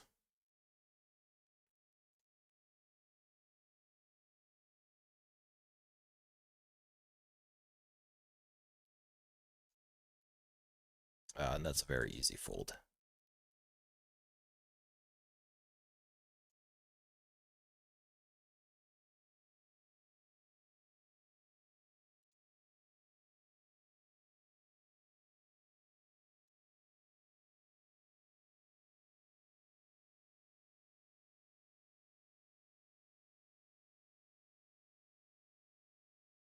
Pocket jacks, blind versus blind, are wonderful. We can go ahead and raise them here.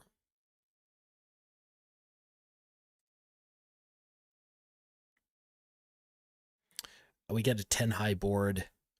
Um, we have the occasional slow play, but I don't think jacks are going to be one of them. We're going to go for the B50. We could even go like a little bit bigger.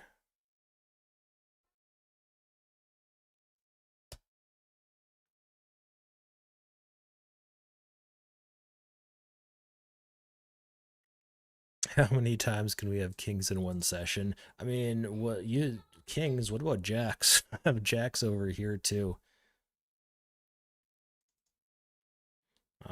Meanwhile, over here, oh, he big bet flop. He overbets turn. We can't call this.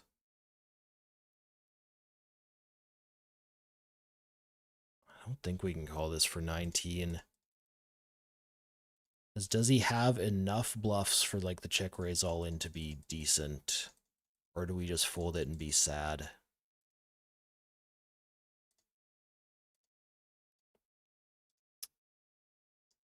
I think I'm just going to fold it and be sad.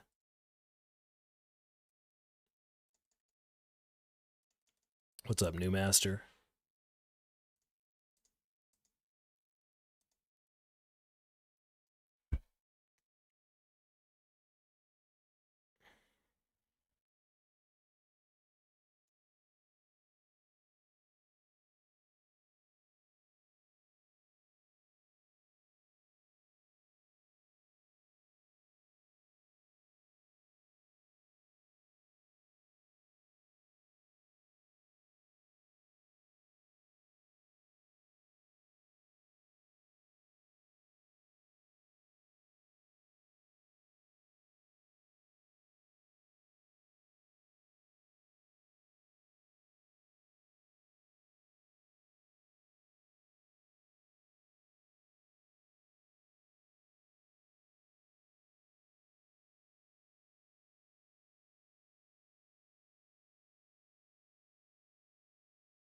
We're actually getting a free flop here. All right, I'm in.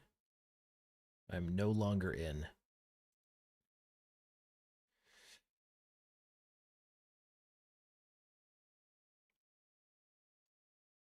I mean, this is, it's a backdoor straight draw and a backdoor flush draw on flop. I actually am going to start bluffing the turn. Just throw this out. Can I not get snapped every time I'm bluffing? Yeah, it's yours. Yeah, why are we getting snapped by that? We're trying to be a little bit cheeky and go for a turn check raise here with tens. I heard sets are good. We block check back range with the two tens. We unblock value range. Which means in theory, we should be getting bet into a little bit more often. I think we can go for some like fairly big raises here.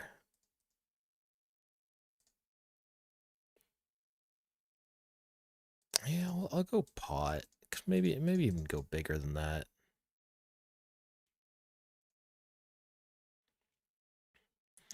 King Queens, very unlikely for villain. 9-7's a possibility. When the jack comes in, at least a good amount of his draws are going to improve.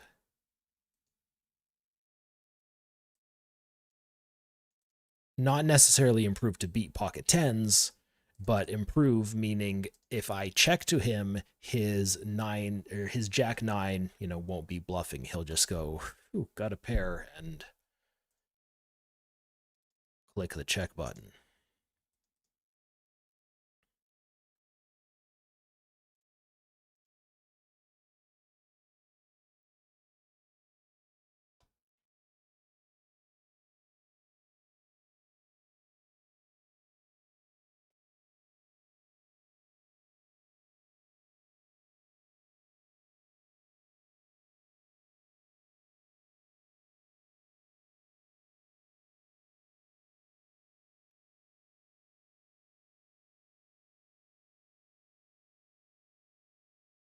Little raise against KSU.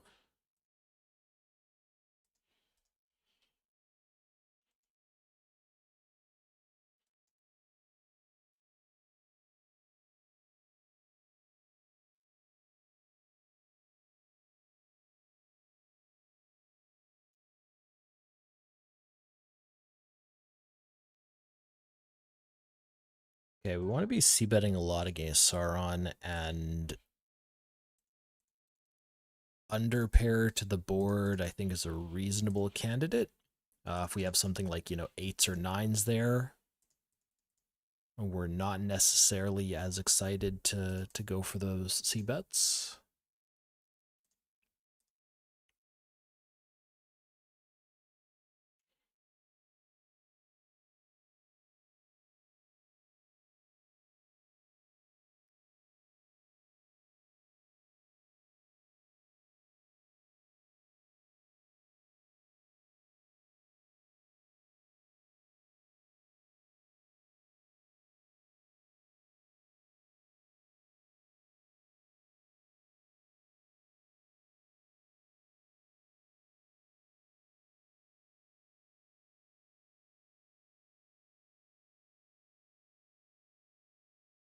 Surprise, I fold the queen eight suited. I mean, it's not a fun fold.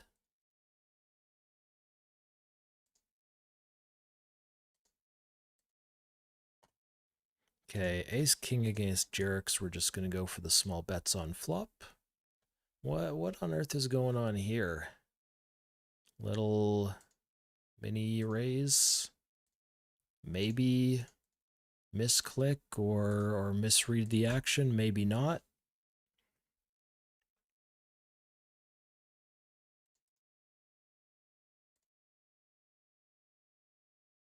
Oh, that's fun. Okay, this is the annoying part, because he is just like insta checking back flops and turns. Like I'm just going for one more, because here's the thing: if I bet, what's he going to call that insta checks back turn is checks back, or insta check back's flop turn? Like, I don't know, like Jack 10 might block a jack.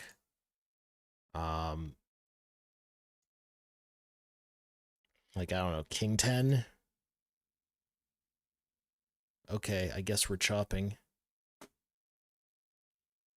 Yeah, all right. Well, I sucked out on the river. He had me until then.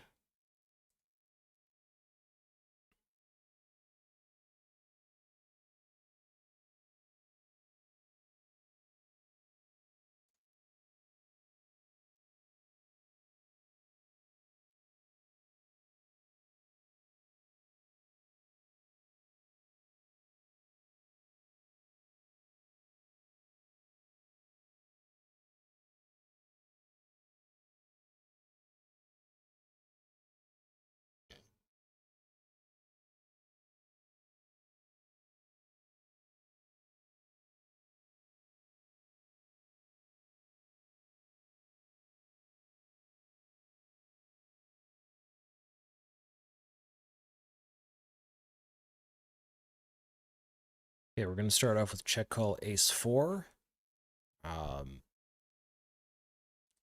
We have a diamond that's good enough.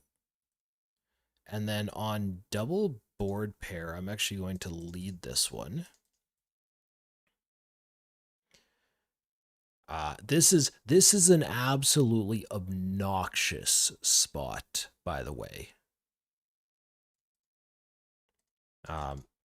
For any of you who have a solver or have, GTO Wizard, or actually, like, can't you sim one thing for free on GTO Wizard every day? So he shows up with ace 9, and I mean, ace 9 is 100% call. There's nothing, nothing interesting about that. But when we go for the small lead on turn there, when the board double pairs, Villain is actually, like, he's getting insanely good odds. So he's supposed to call, I mean, like a whole bunch of ace highs, king highs, jack highs. I mean, like every single, draw still. But it even extends further to like the board was queen queen 8-8, right? Um, he's also gonna have things, you know, you got to call with like pocket fives, which is dumb. But that's just the best possible way to defend against the turn leads.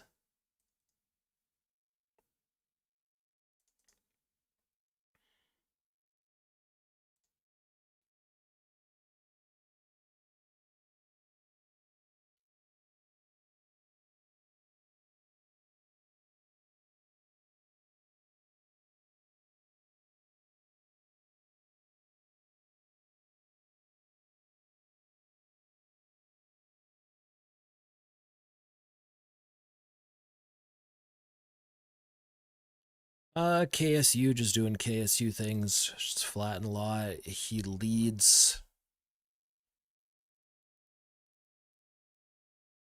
I've seen him lead quite a bit. And like I don't think I've ever seen him lead junk. I mean, he might lead a draw, but a draw is not junk. So I'm kind of expecting that leading range to be like reasonably strong. So we're not going to raise it. We're going to, you know, peel against. We're going to peel against it again because I'm still ahead of his draws. And I have the ability to hit, you know, a jack to make a straight or hit a king to pull ahead of a 10. When he sizes up when the flush comes in, I have no intention of calling this.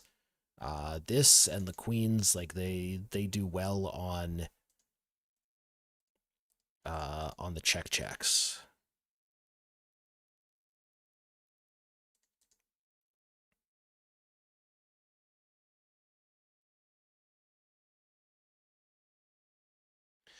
Just bluffing a little bit here, hoping that I'm not going to get insta-called every single time.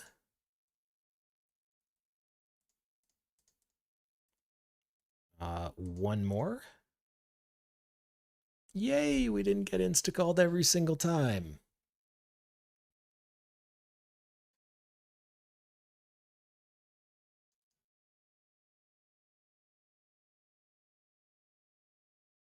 Yo, ladies and gents, we just got a raid coming in from 888poker TV. Thank you, Lime.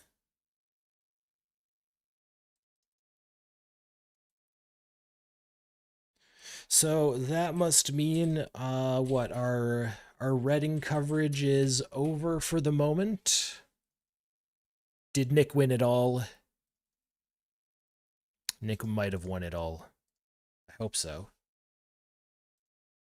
Let's go for the 3-bet here. Welcome everybody coming over. I'm Komodo, if you don't know me. We're playing some cash games here. We've got 3 tables of 100 snap going. Aku Love going for the 4-bet. Aku doesn't 4-bet much. He doesn't 3-bet much either. So when he does this, it's actually quite scary, and we're going to fold ace 10. Oh, look at that. Look at that. The branding, guys.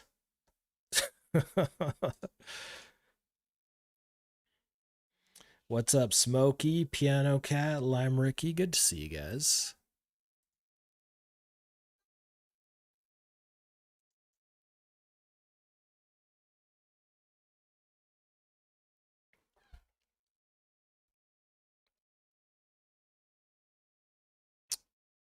Uh, 165 blinds effective. I don't think we're going to 3-bet this.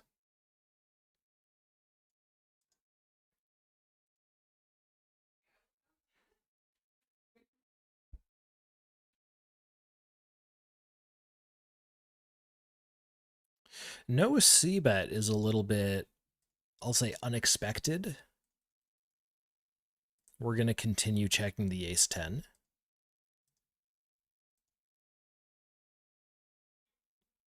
And like if we could just like check down to showdown, I mean, I'm perfectly happy with that.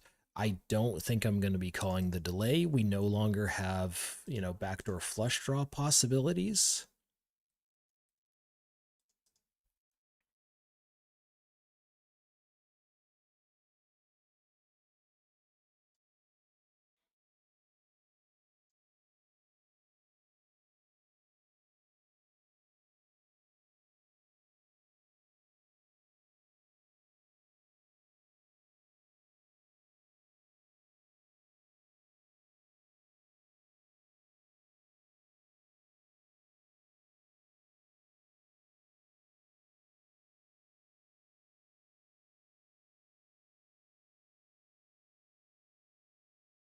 Okay, king 10, very not bad. We're going for the raise. We take the blinds. A7, also kind of not bad. Go for the raise.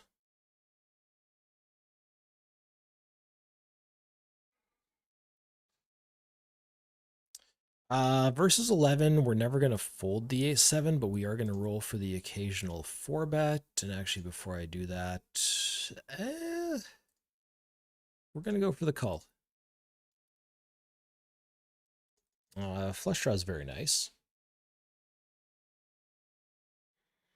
So we played 17,000 hands against Amicus, and it essentially looks like he just over defends against pre-flop aggression, which means our 4-bet bluffs are going to perform worse. Our late 3-bets are potentially going to perform worse. I'm going to bet when checked to here. Got a flush draw. We check it back once in a while, but fair amount of betting.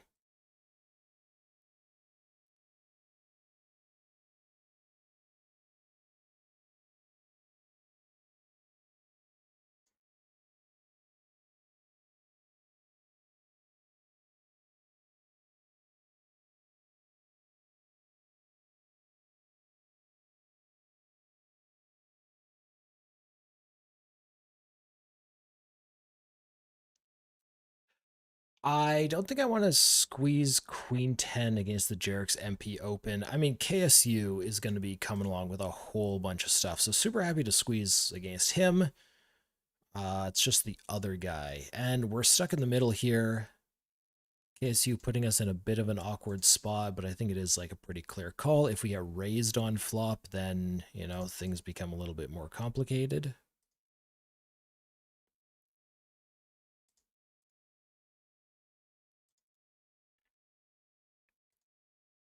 And I am going to go fold turn. We're going to bring this table open. We've got a combo draw up against ship 2.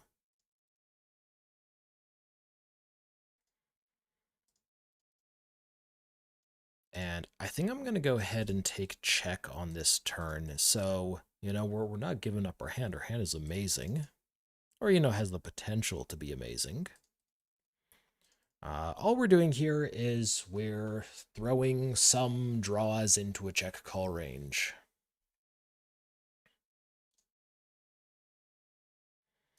And that way, when the 10 comes in, after we check, we still have strong hands. When the hearts come in, after we check, we still have strong hands.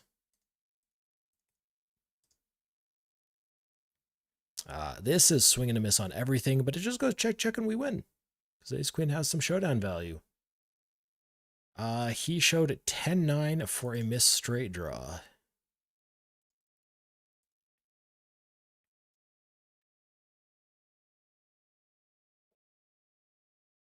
Get to monies, good to see you.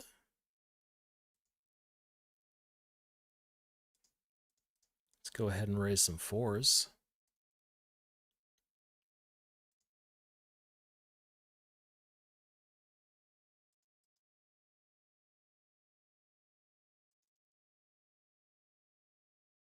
What's up, Cindy Bear?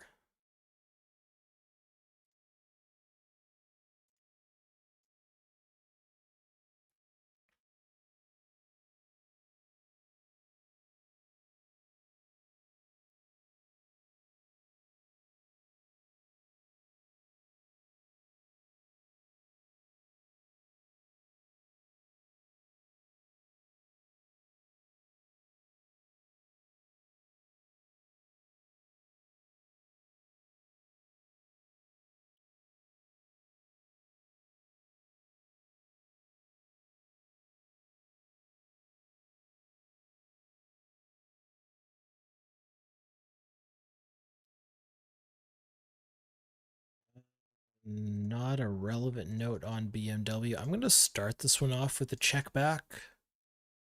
He's a little bit on the loose side, nothing crazy. Especially considering, you know, these games aren't always running six-handed. And against a small blind flat, we got to be just like a little bit more cautious there. Okay, so guys, I'm going to sit out here. We're going to do two things right now. I told you earlier that I wanted to take a look at the stats on what people do on ace high boards, blind versus blind. So I'm going to see if I can pull that up real quick in hand to note.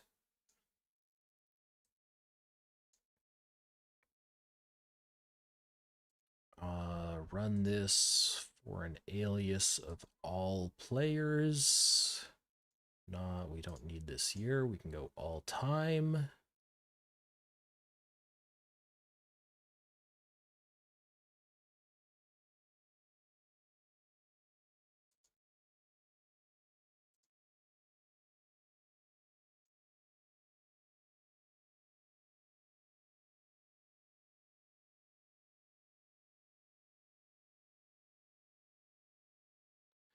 Give me a sec, guys.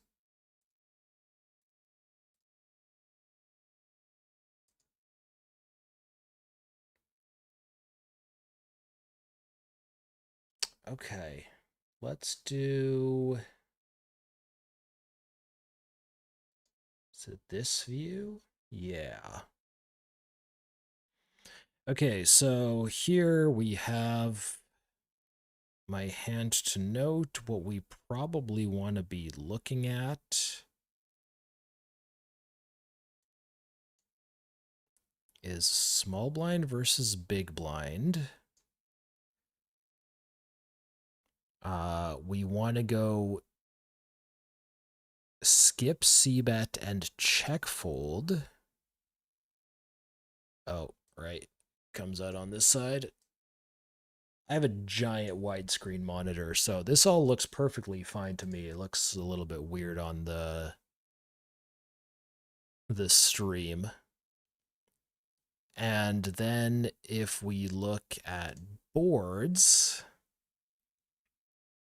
okay, so we have ace high low, ace low low as like options to look at, and people are check folding 48% and 54%, which is, so I was talking about this earlier. I told you guys that like years and years ago, I looked at this stuff and people were only check folding ace high boards like 10% of the time, because everybody just like always bluffed really liberally on ace high boards. So when they checked, they just had something like medium or a slow play. So this is very much not the case this is my sample on 888. We have over 185 instances on ace high low boards. People are folding half the time, and on ace low low boards, they're check folding a little bit more than half the time. And this is like, I mean, this is pretty useful here. You can kind of see what boards people are just folding a lot. You got to take this with a little bit of a grain of salt. And I could create like a more detailed report that shows like bet sizes and stuff, but usually players bet larger and more polarized on ace high boards compared to something like, 9 high boards. And so your bet size is on average going to be bigger, so it makes sense that you get more folds on these boards where you're going polar compared to things like low boards where you throw in like lots of like 25% or like 50% pot size bets. But you know what the fun thing is? Guys, do you know what let's say you take a 3/4 pot size bet on an ace whatever board, ace high low, ace low low, whatever. You throw in a 3/4 pot bet. Do you guys know, how many folds you need to automatically profit? So we can break out the old calculator. And what's the formula for this? You're risking 3/4 of the pot to win the pot plus your 3/4 back. You need to win at 43% of the time. Here, I don't know how. Yeah, there you go. You guys can see the number. So if instead, we're taking 3/4 pot stabs on this board and people are on average folding 48%, that means every single one of your bluffs with any two cards is making money. And that doesn't even account for the fact that your bluffs have equity. Uh, if you're on like an ace high low, even if you have just like, you know, 7 high, once in a while you're going to hit runner 7-7, something like that. Um, and on the ace low board, it's, you know, the math is the same.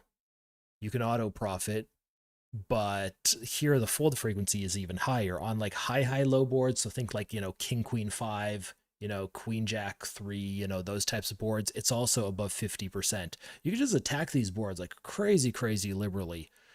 uh Most people aren't going to adjust to you, so that's fun. Here, I'll also just try to get this what, here. So on average, when people check as the small blind, blind versus blind, they are check folding 44% of the time, which is high.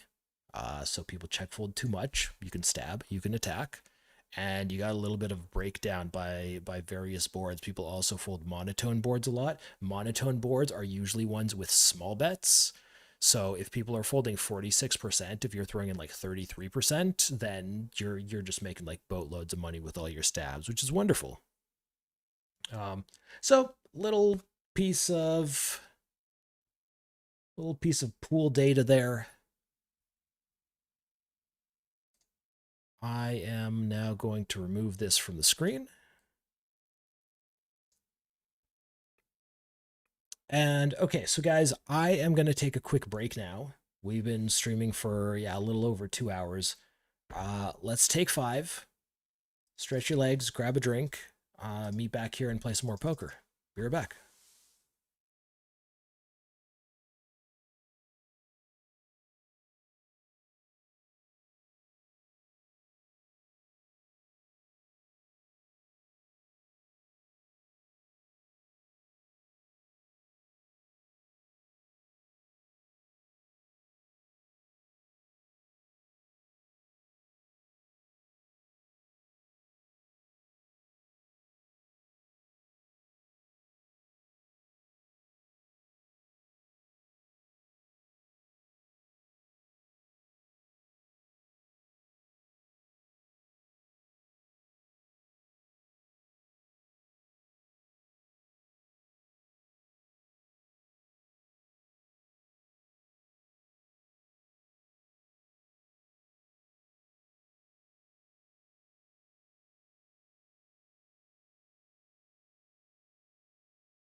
All right, guys, we are back.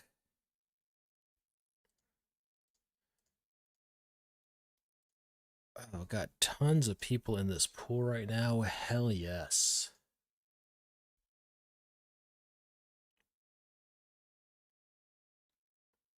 All right, let's go this view here. And let's play some poker, shall we?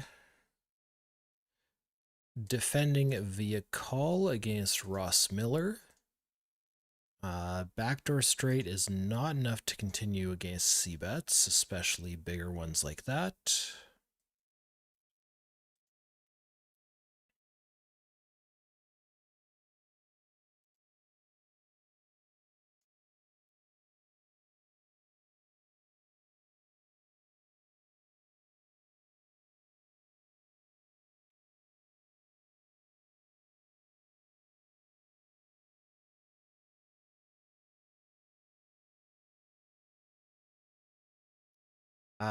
I will try to come along with the 7-6.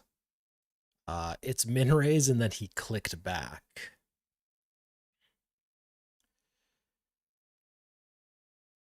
Okay, so this is a little bit dangerous. Okay, so I'm gonna make this. Let's make this 24. The reason I say it's a little bit dangerous is because BTK slow plays stuff once in a while. Once he folds, we just get it in against this guy, run the cards, whatever happens, happens.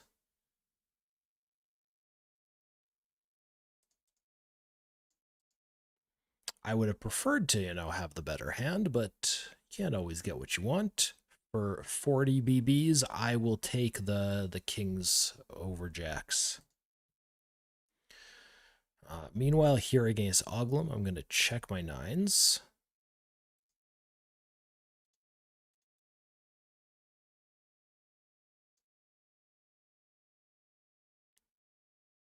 And he decides to go for an overbet. I mean, that's fair. My range is pretty capped here.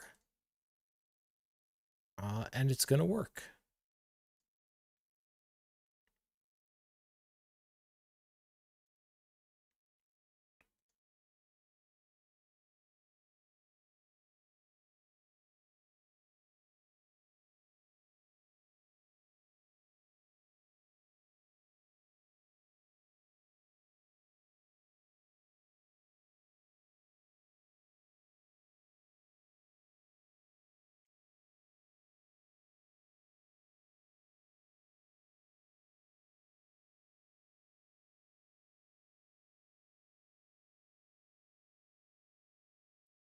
I should be able to just go ahead and click call here against 11.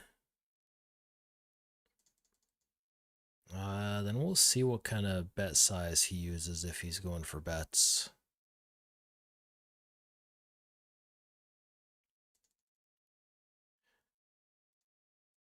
Yeah, I think we're still peeling against that. Oh, that's always fun. And then he blasts. I mean, this can be a variety of bluffs. It can be an ace. If it's an ace, it's most likely better than mine. And there's 59 behind. I don't think I ever want to shove here. That just ends poorly.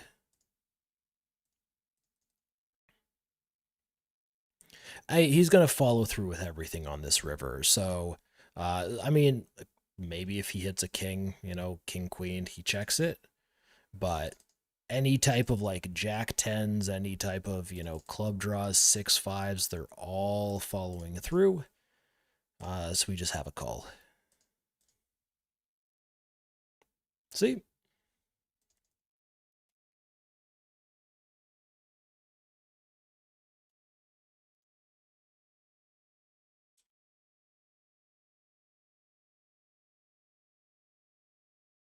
Four betting an ace-5 over here, cut off the button, getting shoved on, that's a fold.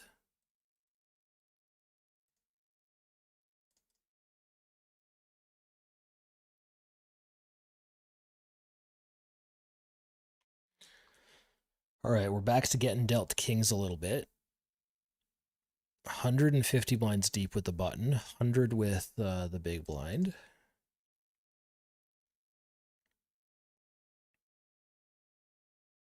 That's disappointing. The button just... I don't know if he actually timed out there. Great spot to go for a lot of small bets. So we're starting with exactly that.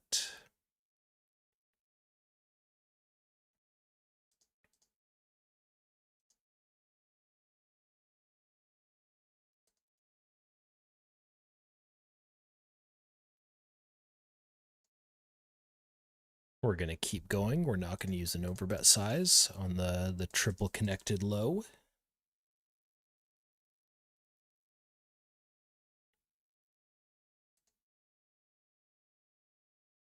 Well, that's fun.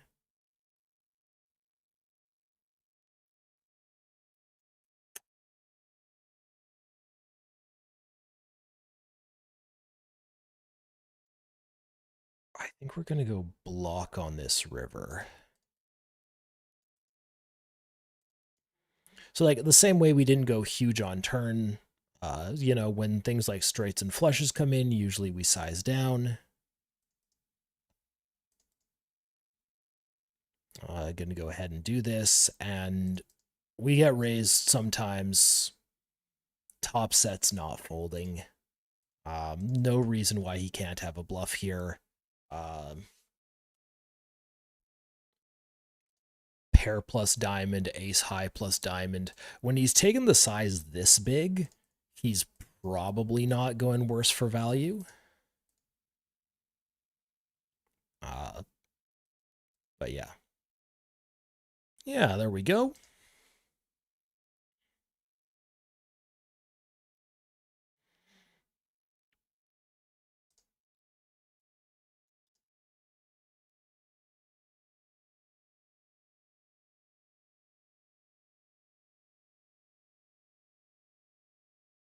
So won a few big pots, guys. It's nice to not be getting destroyed every hand.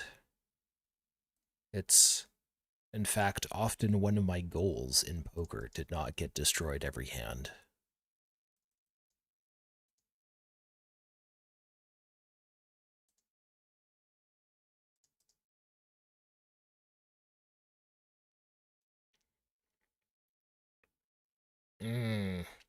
Okay, so here's the thing. Oglum, he's a little on the loose side. He does not like to fold to 3-bets, but I'm still not going to 3-bet the ace-queen offsuit here.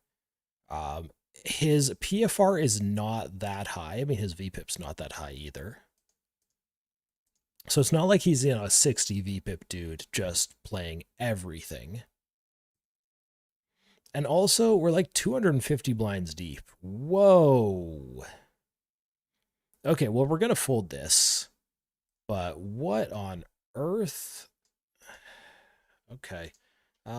Swing over to the aces. We're like 200 blinds deep against this guy. We're going to make this 24 against his dinky little 3-bet out of the blind. There are some situations in which you slow play your aces against a 3-bet. Usually that involves the 3-bet being fairly big or the stacks being fairly shallow. You know, both of those kind of have the same effect. You just get to flops with a lower SPR. But when he only goes to 6 and we have 200 behind, it's just not happening. And now he goes to 8,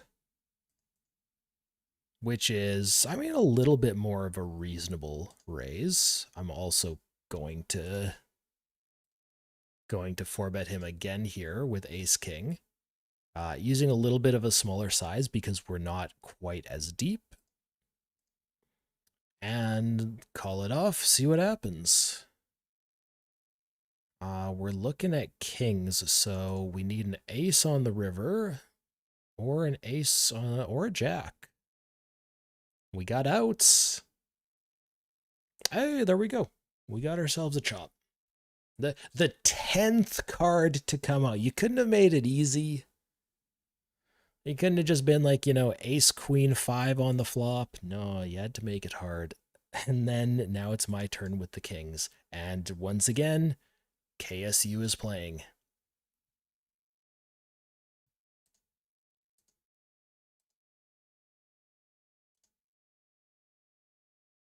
That's less fun. Okay, so we know KSU likes to lead a lot when he has good hands. So when he doesn't, we're just going to kind of bet pretty happily here.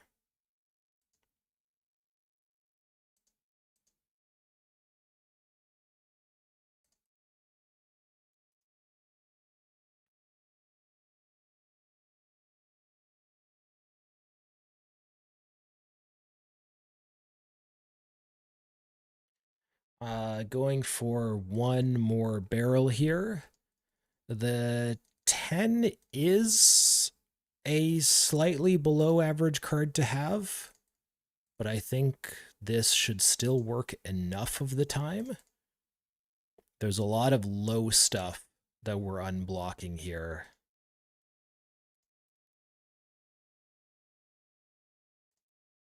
Yeah, there we go.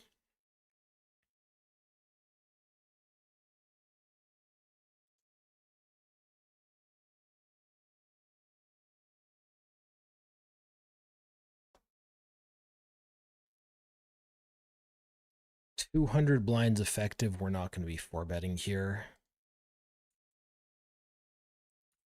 We're just kind of seeing a flop with ace queen. That is not really the flop we're looking for. And I think against half pot, we're just kind of out. Looking for one heart to take the peel there.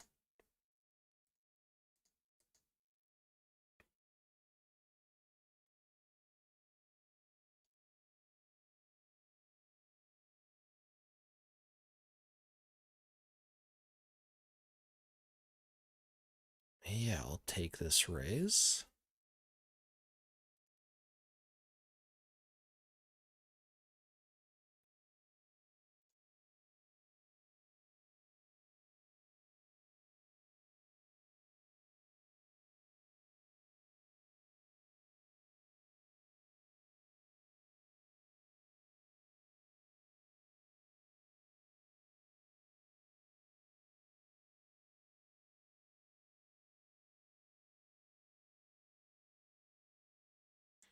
C-bet into 2 players, which is kind of backdoor straight draw, backdoor flush draw stuff.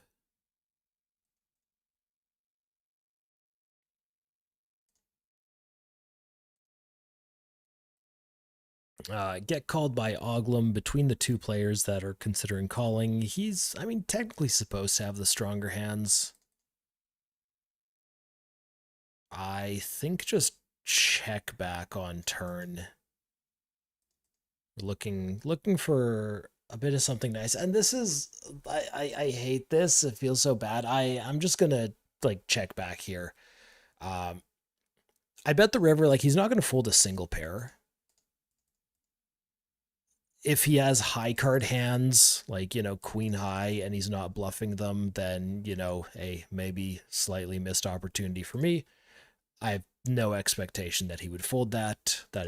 He is not the type of player, and that is not the type of board to get folds on. 3-bet pot blind versus blind. Go for the check back turn. River 2 pair, which is awesome.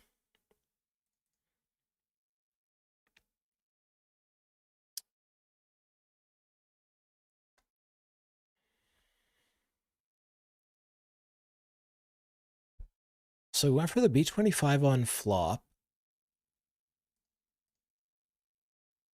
I think I'm going to half pot this. So this is going to do 2 things. One, it should force him to call wider. But also, hopefully, it gets me check ripped on sometimes. All right, we just got the call. By queen 10, which is, exactly what we're looking for. Other than, just getting check ripped on by something random.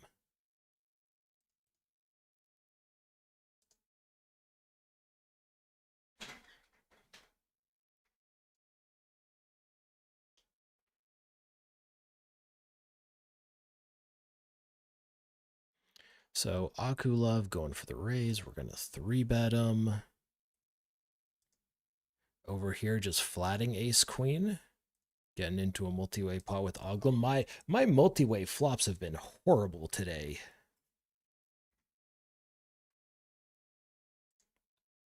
So we get to be like fairly stabby on a board like this, but with hands like ace-queen, we like to check them back. They're hands that improve really well. And what I mean by that is if we check back and the turn happens to come, an ace or a queen, if it's a queen, we have top pair, top kicker, which is wonderful and lets us just win pots from players who have, queen jack or queen king, queen 10, queen 9. After it checks through on flop, there's no bets going in off flop, so, the big blind can have queen deuce, and, we get a big pot out of that. Or at least a medium pot out of that. I'm going to fold river. Same thing with the ace. Obviously, the ace potentially runs into ace king. What sample is this over? Oh my god, really? I don't think we're to the point of folding ace queen off 130 blinds deep, but man, there's some players who are just really, really tight with 3-bets. I'm really tight with 3-bets, but then check a board like this, which I will happily take the check back here.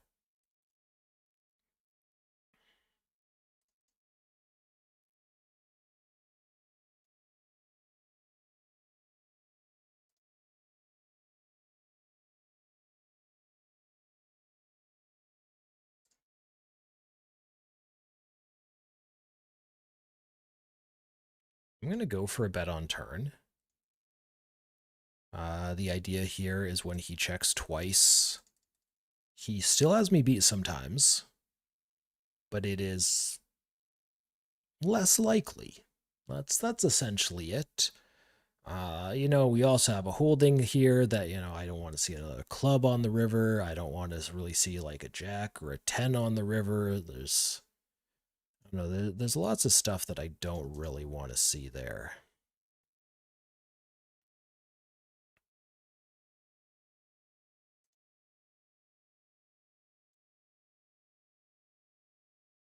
Okay, ace king is great.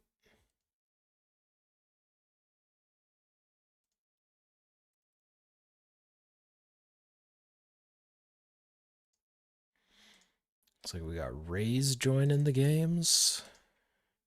Ace queen is great. All these great hands.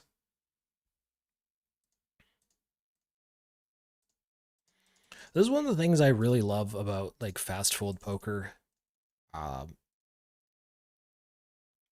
When you can kind of get the situation like this, when the pool is, really going nicely, we got 3 tables of it going here.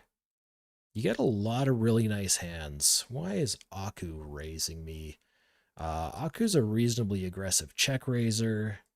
He's taken an appropriate size here, so the appropriate response is to click call. So queen 10s get there, 10-7s get there. I have a queen. We'll see if he goes for the pot size bet on turn, which would be about right. Yeah, about right. So at this point, if I have something like ace king, ace 5, we're strongly considering folding, probably folding. When we have something like ace queen here, which has the queen, that gives us, hopefully a little bit of equity against his value range, we go for the call.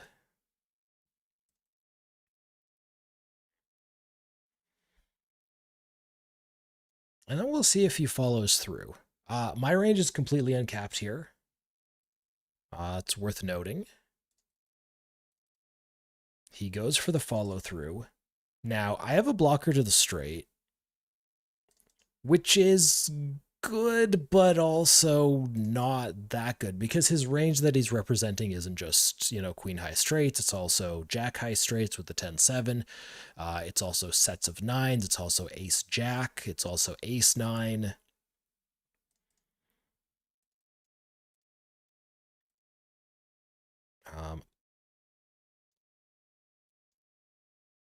I think we're going to go fold here, but that one's not entirely, insta fold.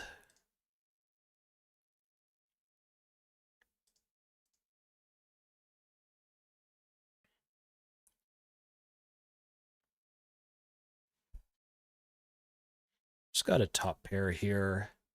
On a texture like this, maybe start off with the B50.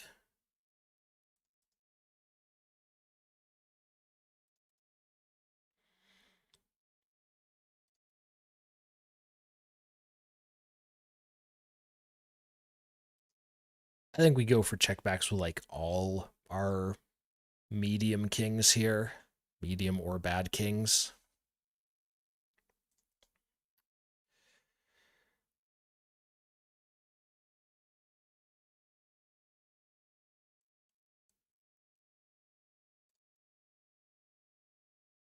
I mean, like to lead for the size after I check back. I mean, he probably has just like the 10 or better for hearts.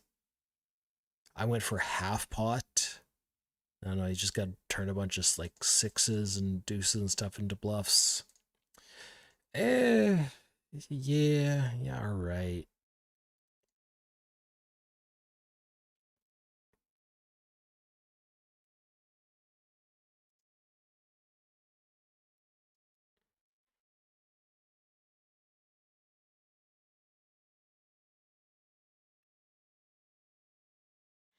He goes only 1250, and we're 150 blinds effective, so we're seeing a flop.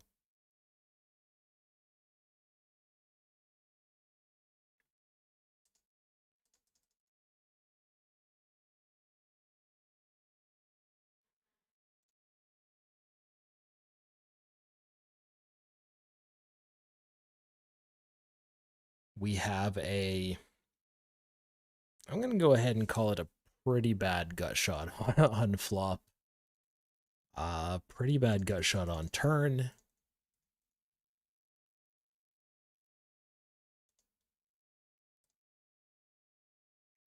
Guys, we missed our gut shot.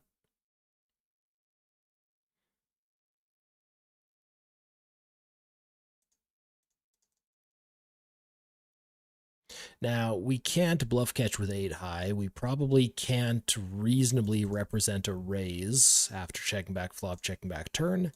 So I'm going to go ahead and just do the thing where I fold. Sometimes that's just the play when you have 8 high. 5-4 should be calling here. The nice thing about 5-4 is you're probably not going to flop 8 high. You might flop 5 high, or you might flop 2 pair.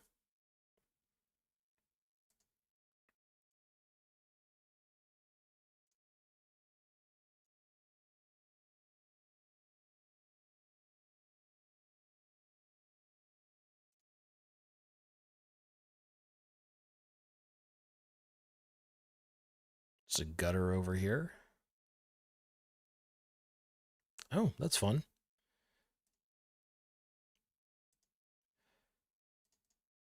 I think I'm going to go ahead and lead, and I'm going to use a half pot size.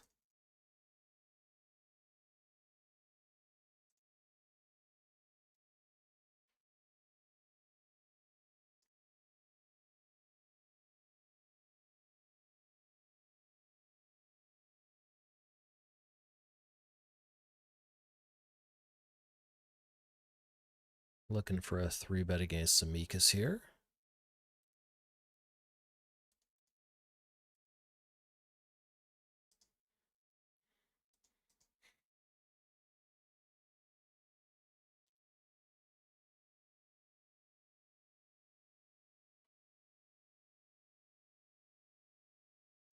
Oh, look at that. They're beautiful. Used to be decent with the raise. Diesel with the call. We're going up to, we'll say like 14 here.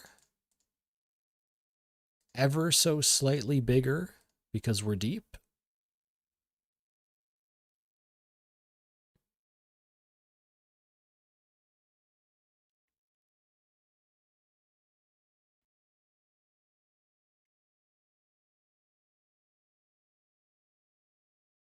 Yo, what's up, Rupert? How many tables do I usually play at a time? What's considered manageable versus too many tables?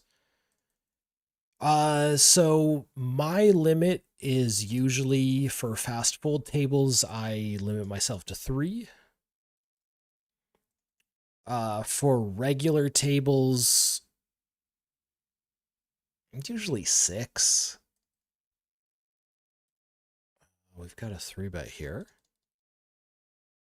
Sometimes I'll play more, depending on, if the action's really good, or, if I'm chasing some leaderboard or something, uh, I can play more, but I mean, essentially the idea is, you want to maximize your hourly. And if you can play more hands, but your win rate starts to slip, if it slips enough, then you're not necessarily maximizing your hourly.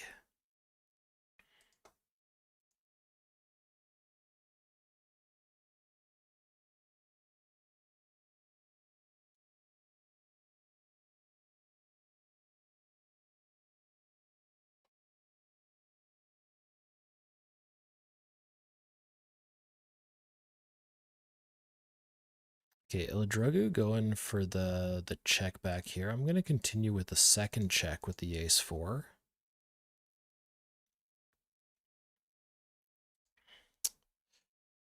Ace 4 on this run out, I think continues to check.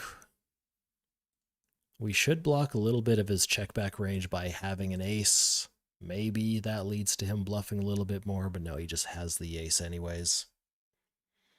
Pop over here, we're getting 3-bet by Sauron. Click and call. I have flopped a lot of spade draws today. Not necessarily a lot of flush draws, a lot of spade draws. I think this is a really nice spot to go flat rather than raise.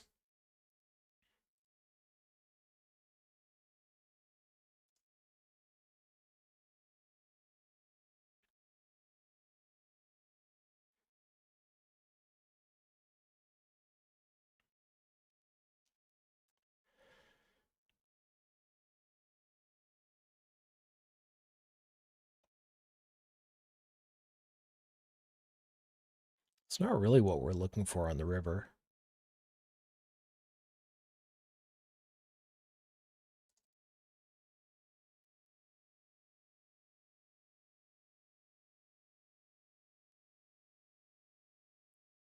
So I'm going to take my king high and bluff it here. Ideally, we're not getting called by too many ace highs. We got a snap fold. That's always fun.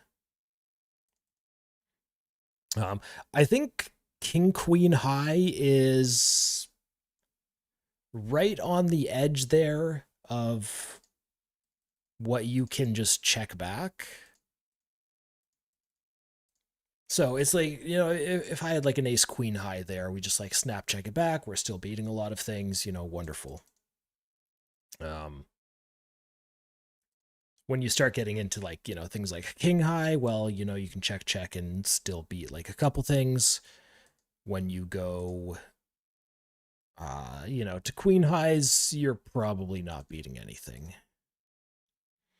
Gonna go for the 3-bet here versus the min raise.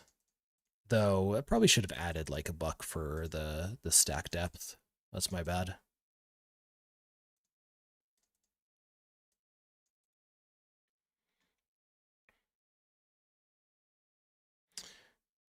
I mean, we're going to call this one backdoor straight draw. And And I am still going to see about this. So he's going to have way more sets than I will on this board. But I'm also counting on him not being too floaty with things like, you know, double broadways. Things like 10-9s. Yeah, there we go.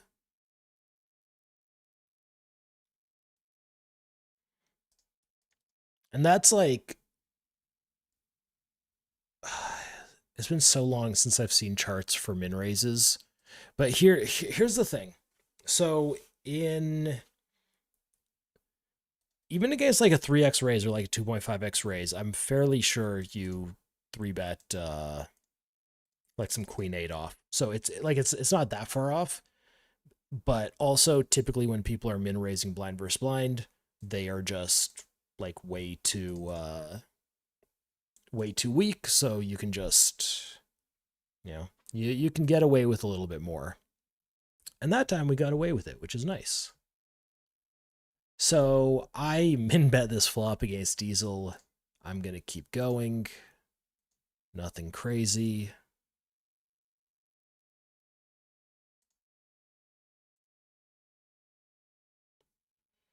Managed to bluff catch against a king 10 over here with our pocket 10s.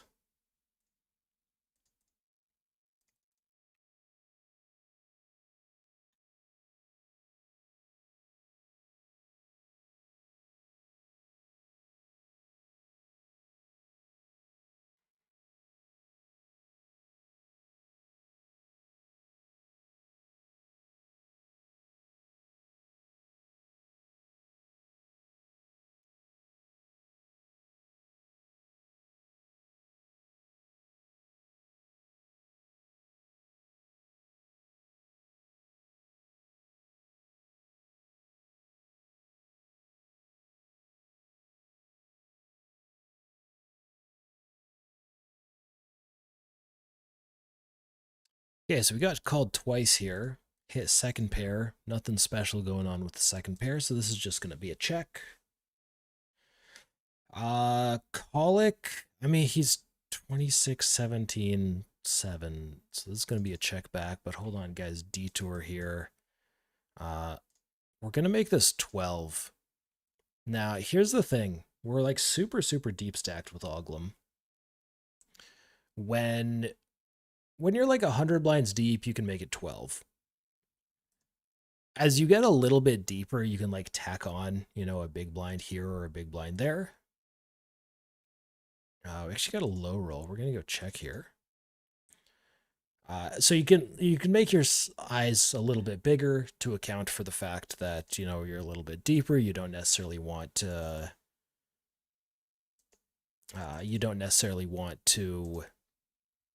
Give your opponent incredibly good odds to make the call against you. So yeah, just tap in an extra big blind or two. Works well. As you get even deeper than that, this is going to be a check. Then there's kind of no reasonable amount that you could add to make your opponent hate peeling with, you know, his, what we'll call the medium hands. So, okay. So, I mean, had he bet like 20, 25 here, we're going to check raise. We're not going to check raise against that. But we're also not going to fold because this is one of the strongest hands that I get to this spot with. I have no idea if he's bluffing or not with this size. Yeah, all right. All right, let's see what you got. Okay. I mean, all things considered, he could have gone bet and gotten more out of me. He could have gone bet smaller on the river. I would have check raised, and then he's getting more out of me.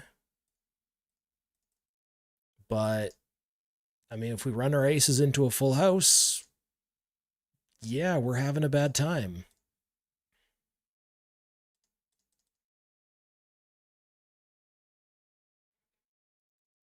And I think that's a spot we absolutely need like some sort of read to consider folding that. Oh, I cannot spell the word huge, apparently. There, huge station. The play is call. And then we get an okay-ish flop. He goes for the check. That's interesting.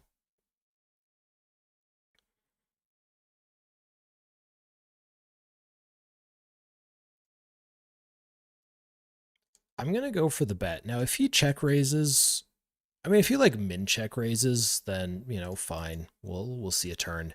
But if he like check raises all in here, which is, I don't know, somewhat common things for players to do, then we just fold the tens. We're just not strong enough.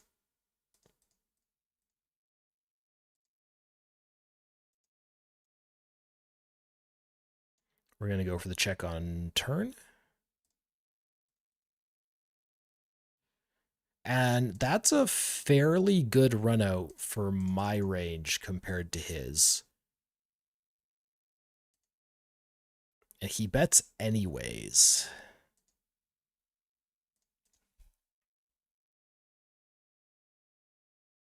And do people just really half pot like aces here?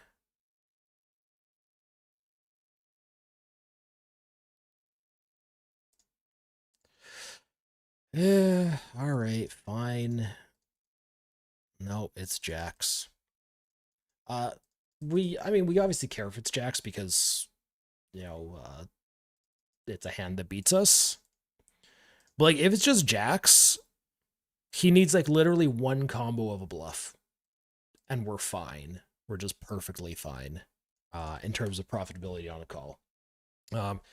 If he starts to have things like aces or kings or queens, and we're thinking about making that call, then obviously he needs a lot more bluffs, and that starts to become kind of unsustainable. If it's jacks, yeah, just can we confidently say he literally never has a bluff there? I don't think so. We are going to go big bet here against Amicus.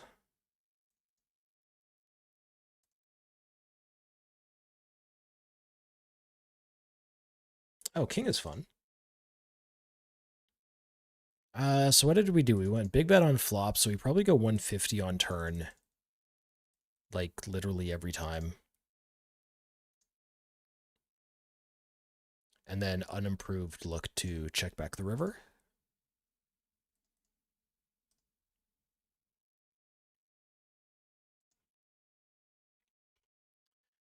Flatted ace deuce against Jerix, who goes for an insta check on flop. I'm not going to start betting yet, but the fact that he went for the insta check is nice. We can go maybe like half pot here, get a call from, you know, a jack, pocket queen, something like that. He shouldn't have too many aces, but, you know, once in a while. And I don't like this river because this river, I'm still playing the 8 kicker. Yeah, okay. It's a check back now. And yeah, we got a call out of the jack.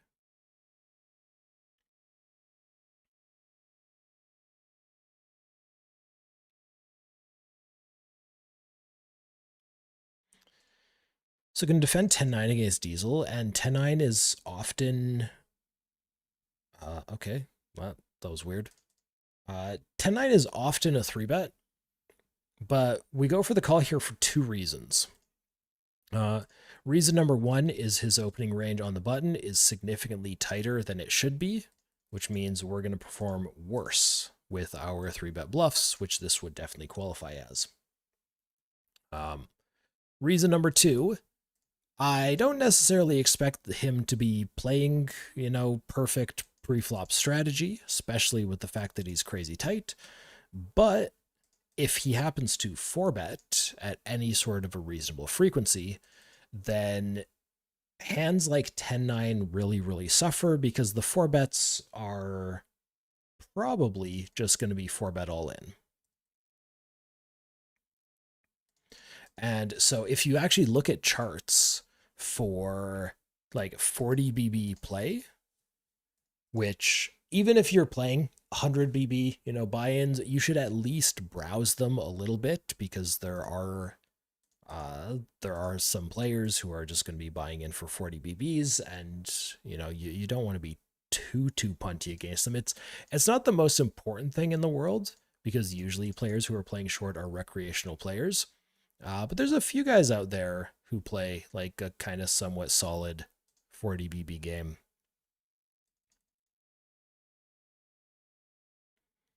I Is his check raise frequency really this?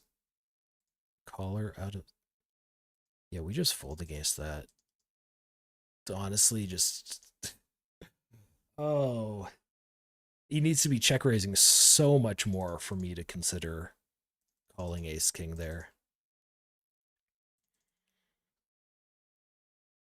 Okay, hold on. We got some interesting hands. Let's look at this one.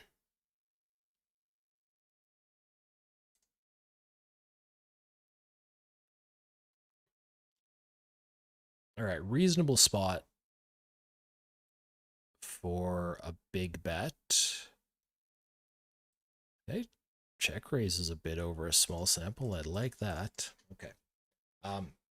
Yeah, so if you guys are ever taking a look at like short stacked play, and this is something that you'll see like in tournaments as well, is you often want to be a little bit polar to minimize the damage of what happens when you get shoved on. So if I have 10-9 of diamonds, which is a hand that, performs really well post-flop, and I just get shoved on pre for 40 bigs and I have to fold it, that's a disaster. If I have like Queen Jack, same concept. I get shoved on for 40 bigs, gotta fold it, disaster. If I have a value hand, call it off, great. If I have ace 7 offsuit for just like a really junky bluff that, blocks some of his best hands with the ace, get shoved on with that. I mean, it sucks to lose the pot, but you don't really care because you're folding junk. And so, yeah, if you look at those charts, you'll see a lot of fairly strong hands just flatting. And that's a reasonable adjustment to make. Raise, re-raise, we're just kind of out with Queen 10.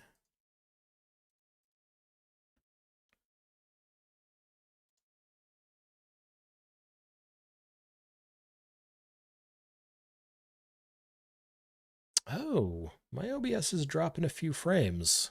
Sorry about that, guys. Hopefully that sorts itself out soon.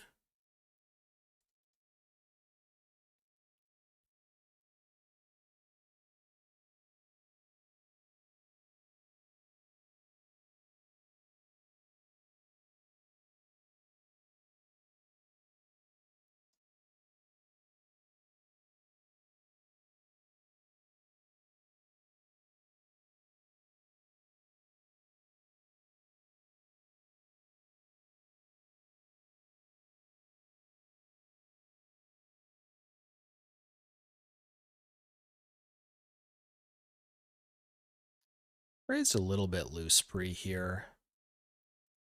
Going for one bet on flop, gonna go for another bet on turn. You can't really check call this. Check raising it isn't good. So we're going for just one more bet here.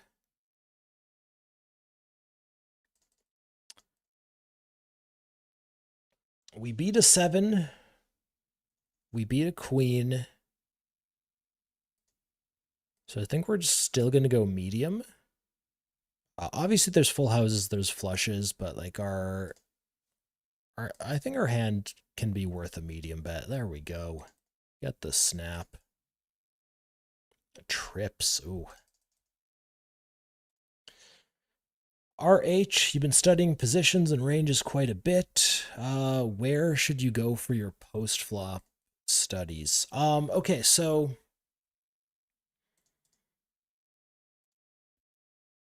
there's kind of two things that you could do to get better at post flop. One of them is to join a training site such as Run It Once Poker or Upswing Poker, or a variety of others. I think those are the two biggest. And I mean, basically, those sites, it's just like a whole bunch of training videos. They might have some resources like, charts or guides or something like that. But that is, instructors doing something similar to what I'm doing here, except, a little bit better than I do, a little bit more seriously than I do. Explaining concepts so you can learn and you can see how they play, which is great. I checked back turn here, so we're going to raise river.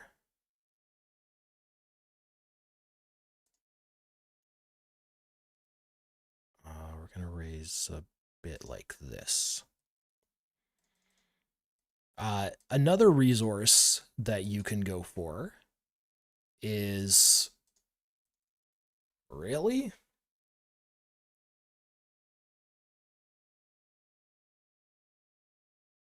Okay. Another resource that you can go for is something like GTO Wizard. There are a few websites out there that basically they give you access to a solver, which is, theory perfect play. And then you get to, explore it. They usually have, some like guides and like some videos to go along with it as well. If you want to really like explore on your own and figure stuff out, it's an incredibly good resource. And if you do happen to go for, like one of the training sites, then they're either doing like live play stuff or they're usually referencing the solvers anyways. So it's good to be familiar with that stuff.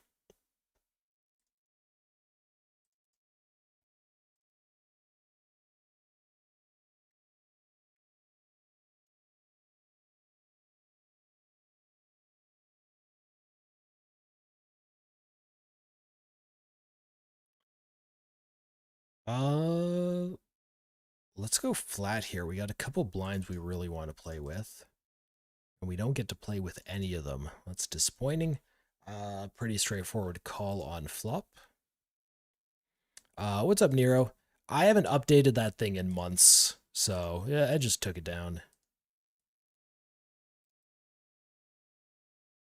Okay, pick up the diamond draw. He's firing again.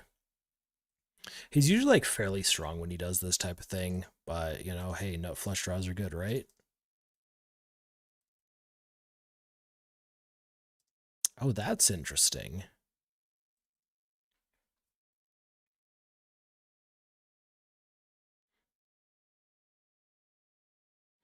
I mean, here's the thing. When he goes bet bet check, like so much of his range is just going to be like king queen, right? I mean, if he check raises me all in, I mean, we'll just insta fold.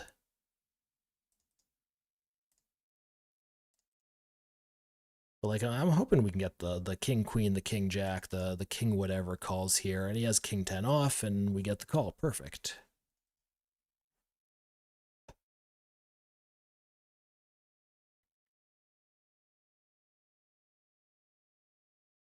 Then we're looking at some tens.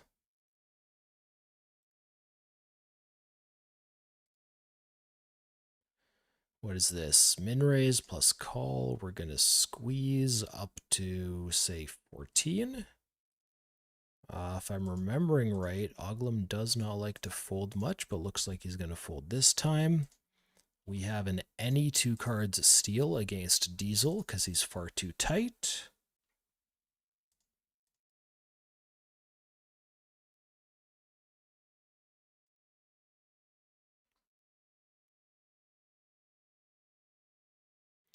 BTK has a reasonably strong small blind flatting range. We're going to go for the check back here.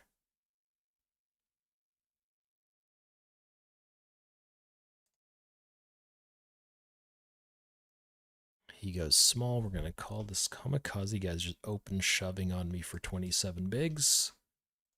We're going to go call here. Expect him to follow through with bluffs on this river.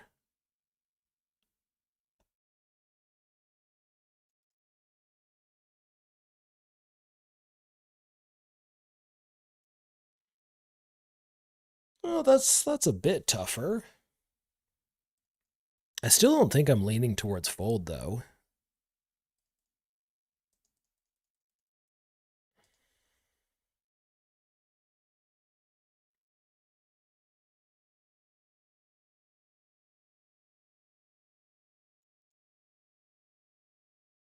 Yeah, I'm going to go call here, and I'll say I feel lukewarm about it. You know, there's some calls we make that we just absolutely hate. That's a win. There's some calls that, you know, it's a fist pump call. I don't think that's a fist pump call, but it's not one that I hate.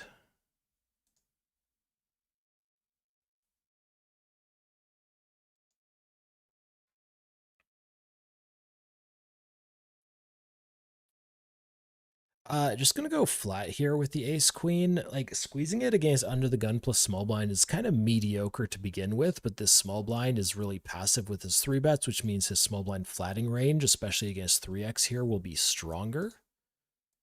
And when he has stronger ranges, we perform worse.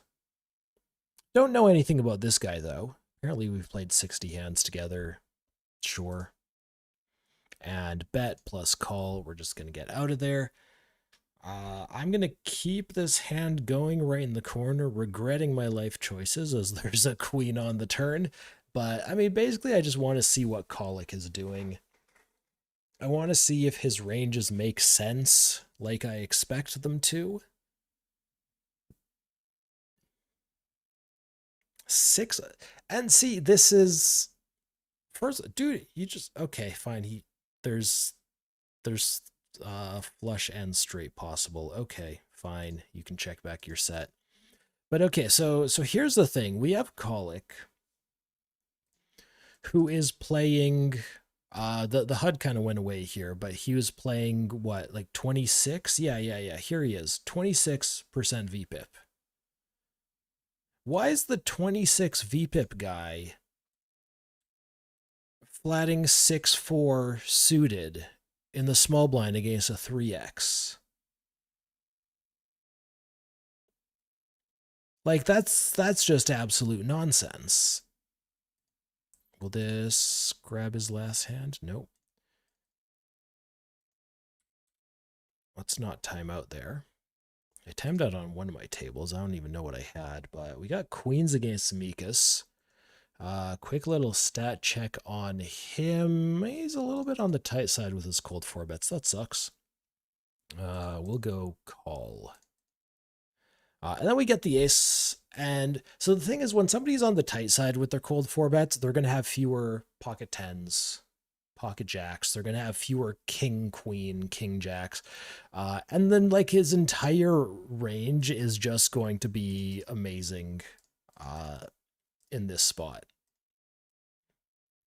Now, when he goes B10, we call, because we are just defending 90+% of our range, even if we're up against strong range, as long as we're not up against pocket aces. You know, we got 2 outs, we're getting 11-1 or slightly less than 11-1 on our money.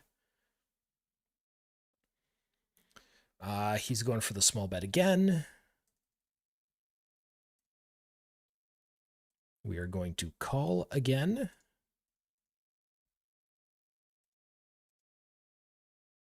After thinking about it for a moment.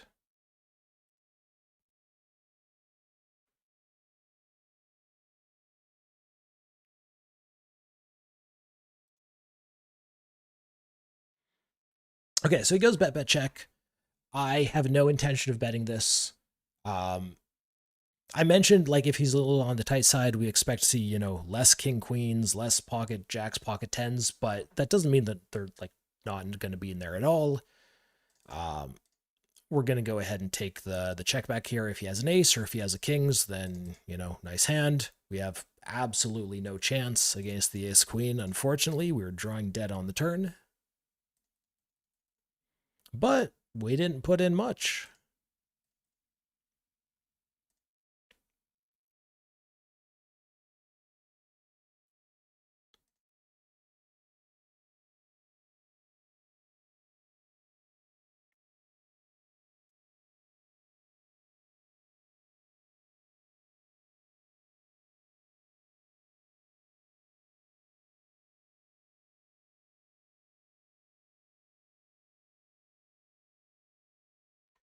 And actually checking this a bunch, and then we got to the river with a straight, so that's fun. I guess maybe just like half pot for value.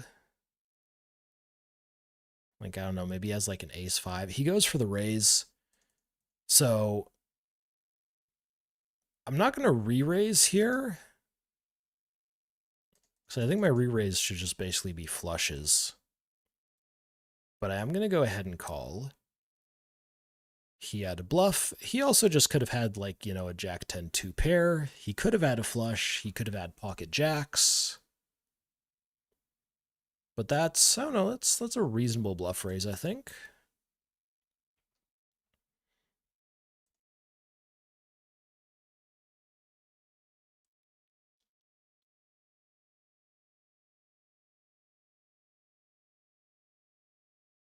All right, so we're getting 3-bet by jerks. King, queen, nice, super standard, click call.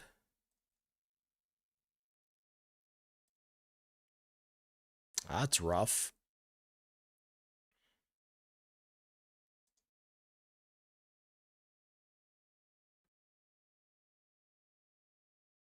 Well, I'll go stab, but meh.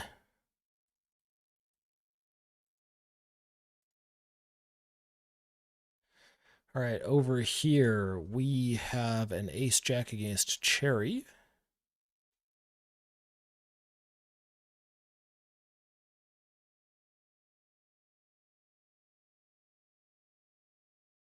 Okay, king queen X board gonna be super super good for us. It is okay for an ace jack.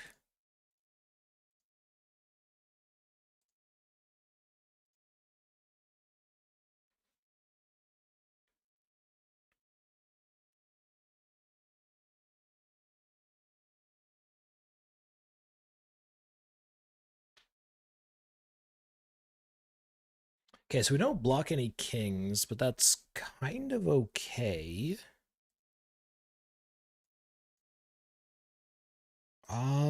What am I doing?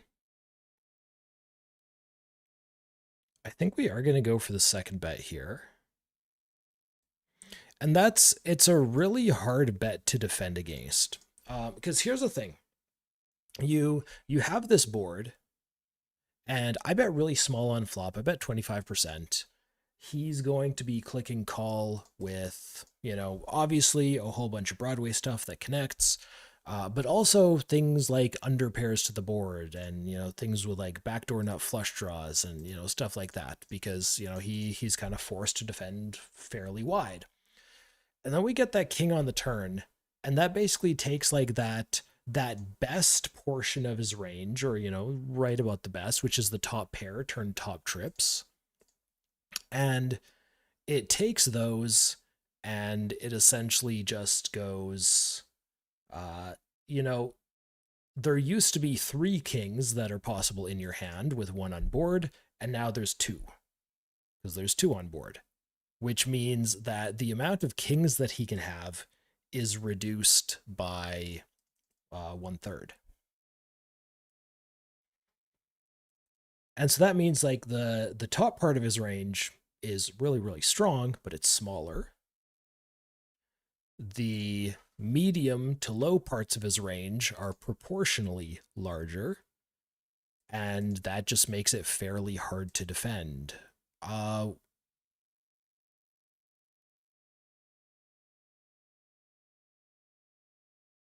How do we get to this?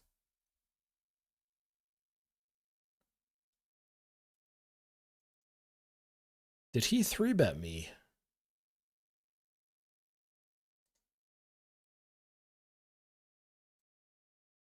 maybe. Why do I feel like he didn't 3-bet me?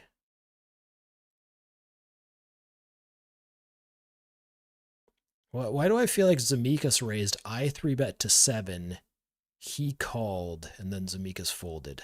I'm gonna have to look this up after, but weird, weird, weird, weird. And then he's just blasting. And like this is such a dumb spot to be in.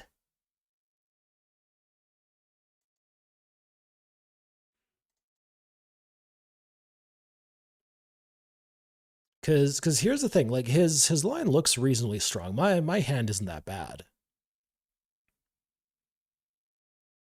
But his line looks reasonably strong. But you guys remember like 5 minutes ago where he flatted out the small blind with 6-4 suited? They just got ace-5. All right, cool. All right, I need to look at that hand history. Did that happen how I think it happened? Yeah, okay, thank you. Thank you. Because I mean, like we got to the flop and he leads out and there's 16 in the middle. It looks like I raised, he made it 8, and then there's like his 8, my 8, and the small blind's 50 cents. But I didn't remember that happening. So I'm just starting to question everything. Like how did we get here? But okay, that checks out. That makes sense. But like this is another thing with this guy. Here I guess we're going call and hope this guy isn't limp ripping.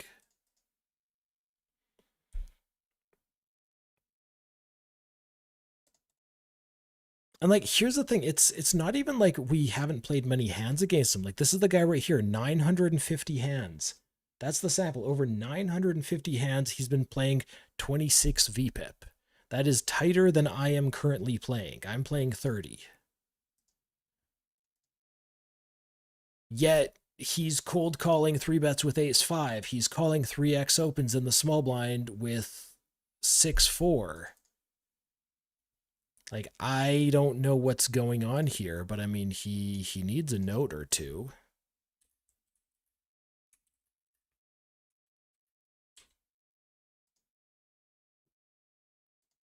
I can go ahead and raise this.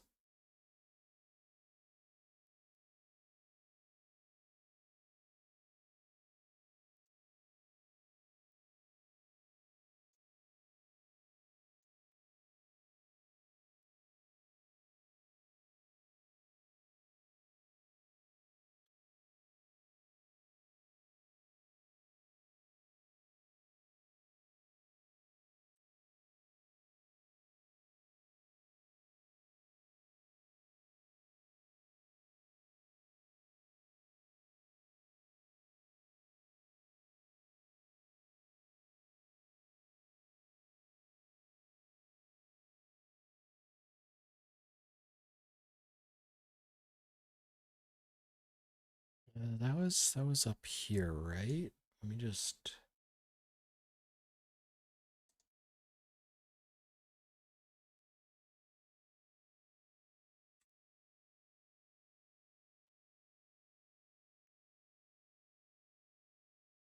all in pre against Lambers. I mean he had some outs going into the river, but that's not one of them.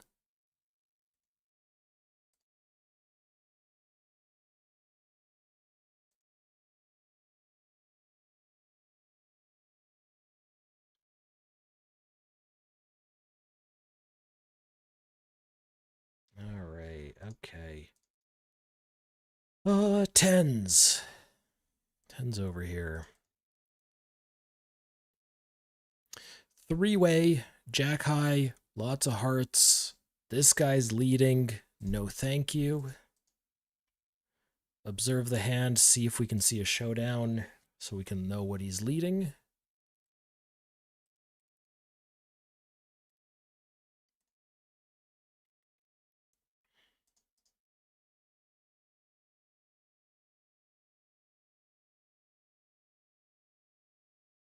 Small c bet on the ace queen.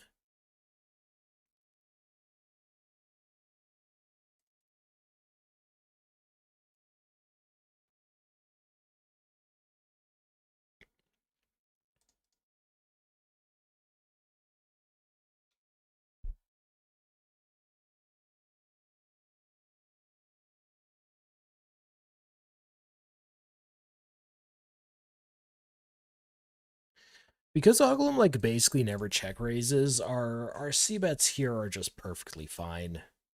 We're we're gonna get punished for them, what, 3% of the time?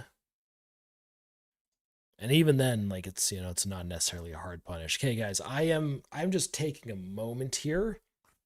Um I think it was that yeah, it was the ace queen against ace five hand that like it initially confused me. So, I'm taking more time, more brain power trying to figure out what the hell was going on in that hand. And so, falling a little bit behind on the other ones, and that hand ends, and that's perfectly fine. But then, take a moment, take some brain power uh to write that note. And $400 overlay in the Big Shot 11. Go grab yourself some value, guys. Yeah. So there was just like a moment of intensity there, but that's fine. I'm just going to take a moment. We're going to take like 2 minutes here, settle things down, and then just click right back in.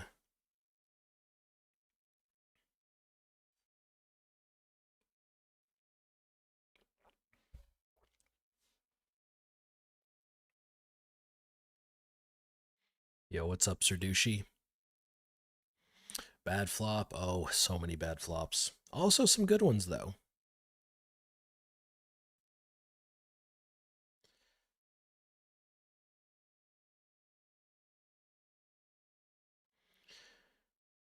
And a friendly reminder, guys, if you're enjoying the stream, make sure to follow on Twitch, subscribe on YouTube. Make sure to click the link below the stream and go follow on Instagram. Got some new stuff on there this morning. Quite a bit of new stuff there this week.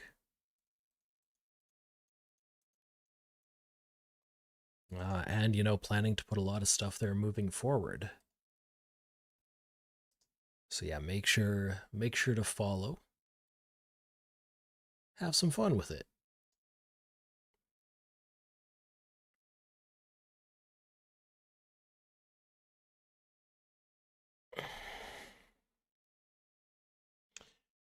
All right, guys. Shall we jump back in?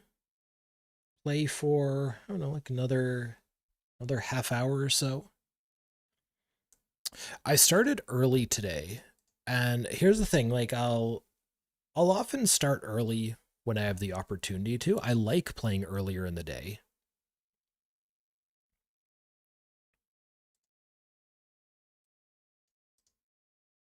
But the opportunity isn't always there. I always feel like I'm more energetic, starting at noon instead of starting at like 1:30.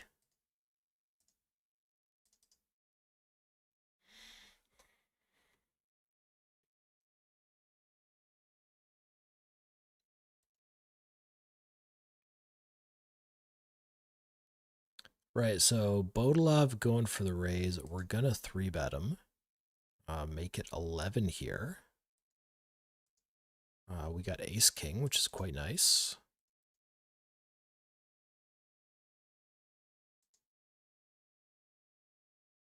He's a reasonably aggressive, actually he's a very aggressive 4-better over this sample. What's the numbers on this?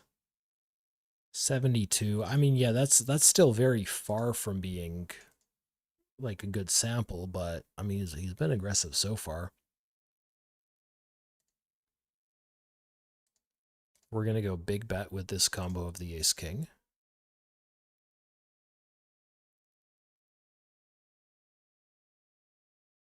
He's not the foldiest guy to 3-bets, but he still shouldn't have many nines.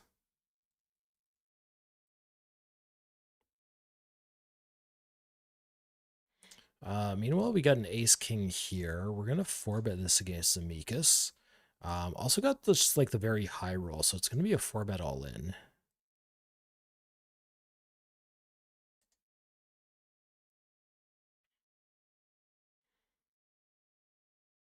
And the 4-bet all ins, I mean, they're very easy to do. You just click the all in button.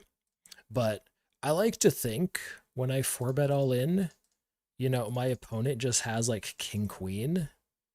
and he was just like ready to call my 4-bet and see a flop, and then we just deny that. Or he had a 6-5 or an ace jack, something like that. Which I mean is a silly thought because, like, obviously we're ahead of all those hands. But denying him equity is kind of cool. I'm gonna start with the overcall here against Amicus and Colic. We have the gut shot plus the backdoor flush draw.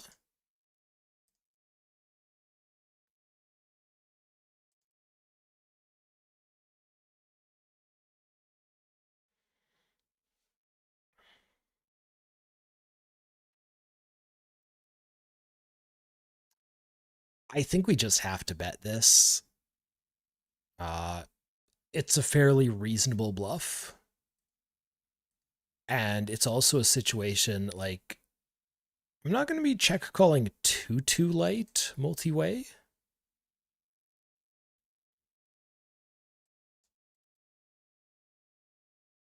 So once in a while we have like an ace queen off and we could just like value bet that. Once in a while we have a flush. Probably not going to have too many full houses. You know, sets are great for check raising.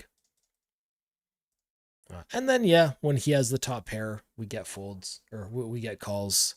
I'd expect we're getting folds from, nines, eights, sevens, various other bluffs that stabbed flop and did not improve. Should be fine.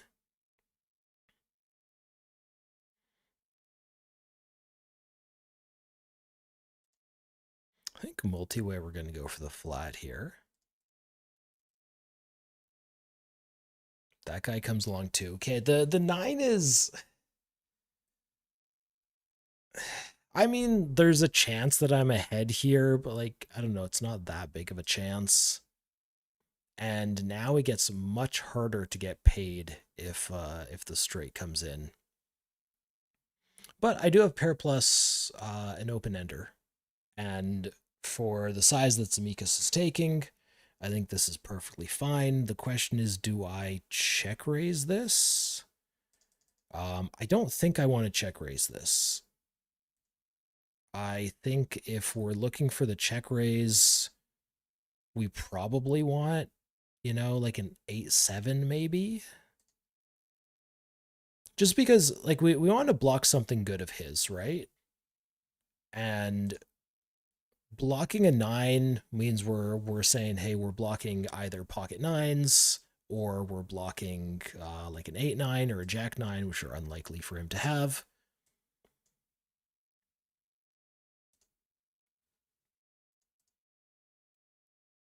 So I'd rather just like straight up block the set there.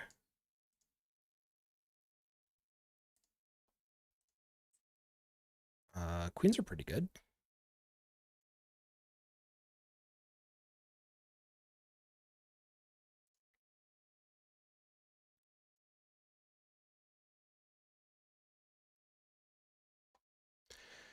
Okay, we have an ace-10 over here. Starting off with a small bet on flop. We got the old backdoor nut flush draw.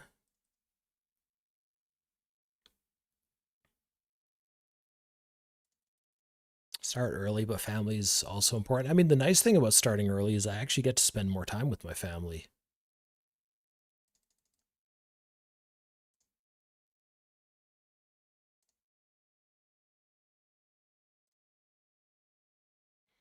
Squeezing here, ace-9, getting insta-called. Okay, getting called twice. And then top pair. Okay, so I'm going to start off with a check here. This is like one of the ugliest boards we could get. This is such a grim spot. Okay, if Oglim calls here, we just straight up fold. I think that's fairly straightforward. If he doesn't, we have this unknown player with 69 in the middle, and he has 44 behind.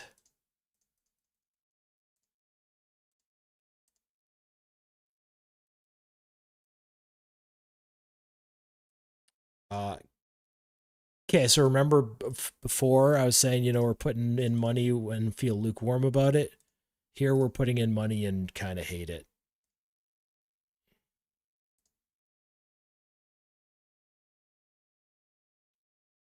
Interesting.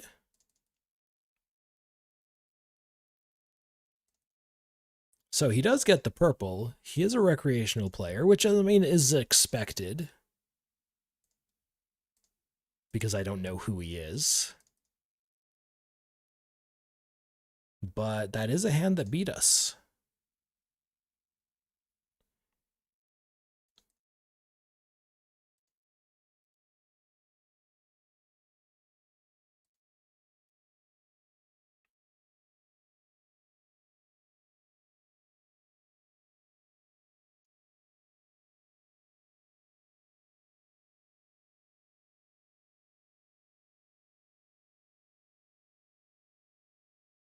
Okay, a bit of a better flop with this ace-9. Starting with a small bet. Ace-king over here, actually against the same guy.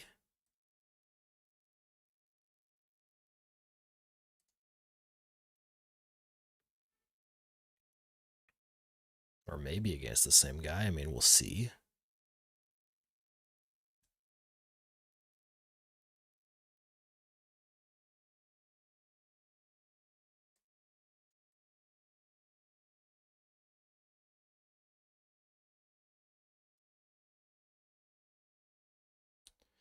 Check to 9-8 a couple times.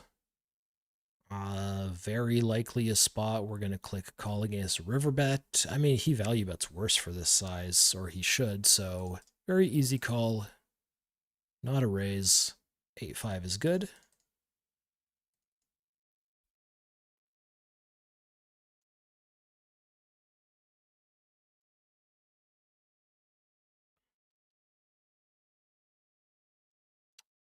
I'm going to go off the HUD here against a guy who's playing like this guy looks like he is playing. Flatting king queen off in the big blind is quite good. Kind of nothing going on for us. I think I have enough like random jacks, nines, clubs, even like a 6 to just like blast into him here. We're not digging into king queens. And king queen is perfectly suitable to just go check on river.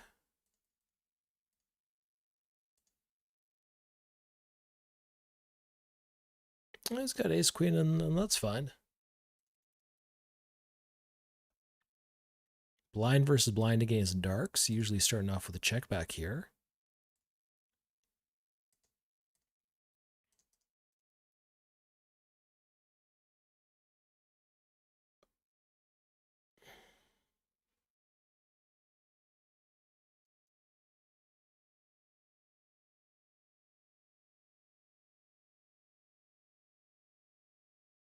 Well, I'm ahead of a flush.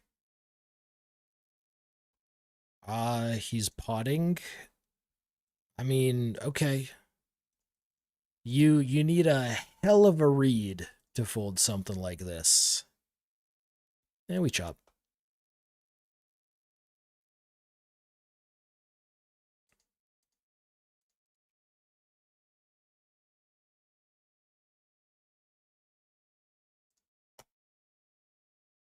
So Lambers is going for a couple bets here. We're just going to call. Like, he seems like a pretty passive player, and he's just firing big into us in a spot where, maybe you're not supposed to fire big too much. We'll go call. And I'm going to lead this river.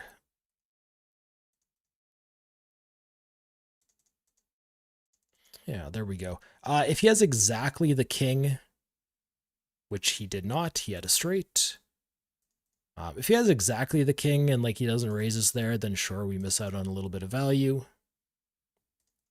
But he couldn't have had the queen because the queen was on board, and he's probably not value betting something like a 10 or worse. though he would obviously click call against my lead, as he clicked call even without a flush. Hold on, what?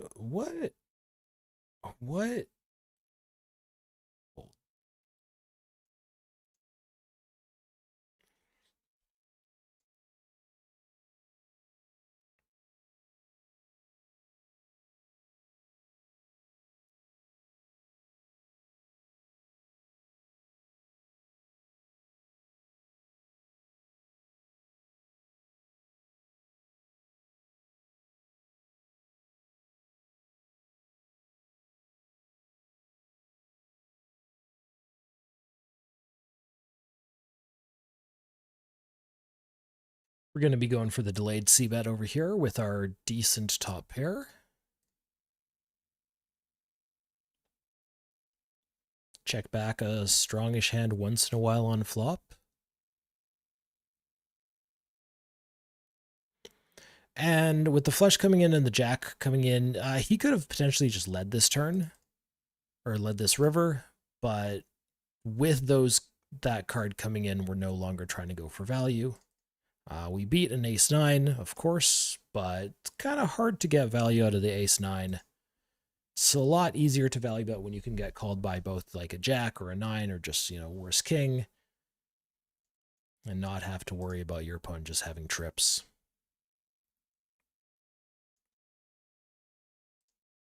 We're going to go call here against Samikas.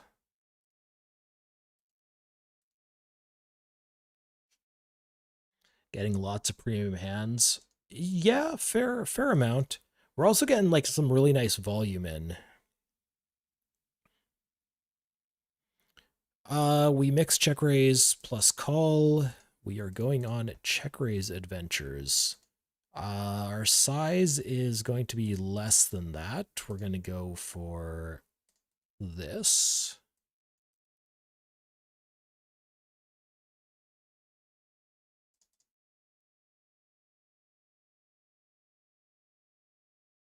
For value, we have the occasional king queen suited, pocket queens, pocket fives.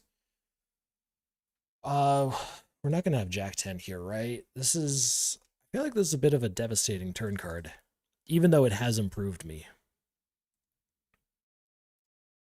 I'm going to go check.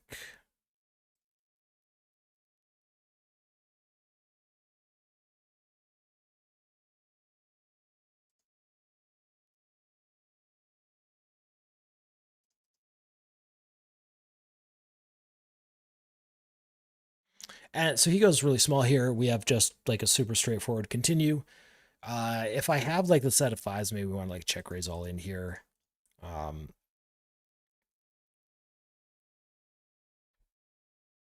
This isn't the weakest hand I'm going to be check calling, but it's kind of up there.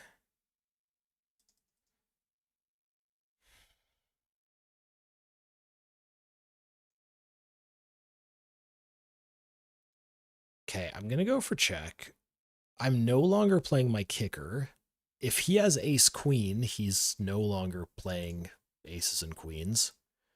And we win. Cool. I 5-6. Yeah. I mean that seems fair. So I thought for a moment about leading this river, and I legitimately don't know if it's a thing, because for me to have something that wants to lead this river, we need to check raise it on flop, check call, and then lead river. It's not going to be many kings. Like maybe king jack suited. Because he doesn't bet very large on turn, and we have the pair plus the gutter, and like even then it's still not amazing. Because like I said, very, very devastating turn card. Otherwise, we need to be check calling like king queens, which I think is completely possible, but that's literally one combo because we don't have king queen offsuits.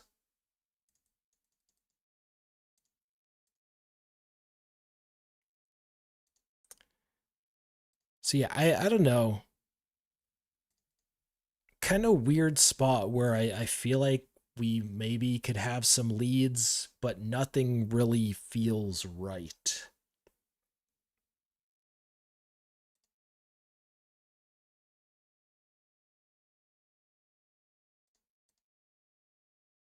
Yeah. Um,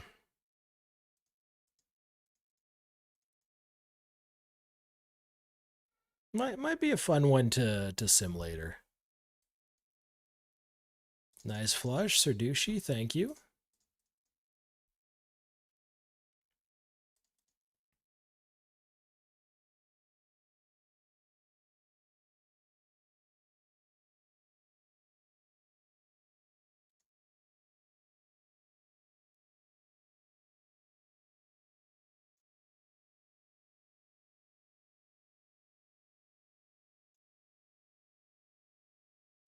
Okay, so we got the 3-bet here with the ace 4.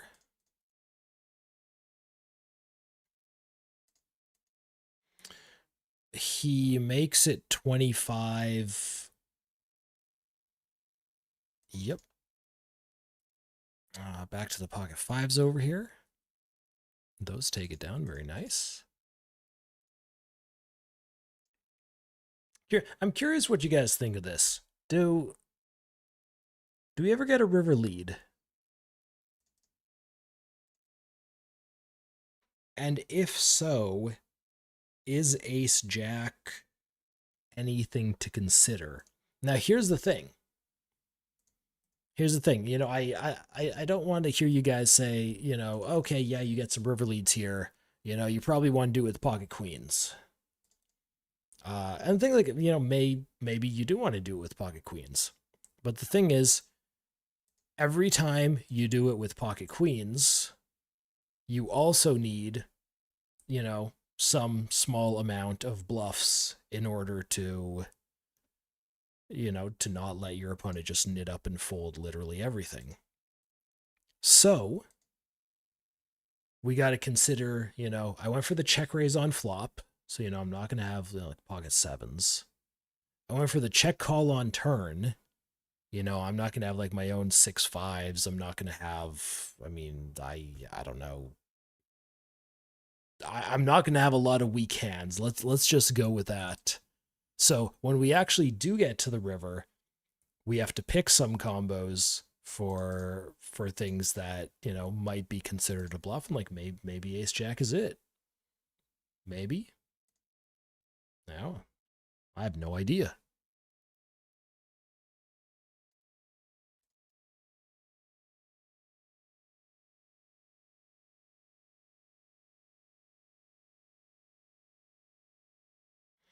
We can do literally any of the 3 here.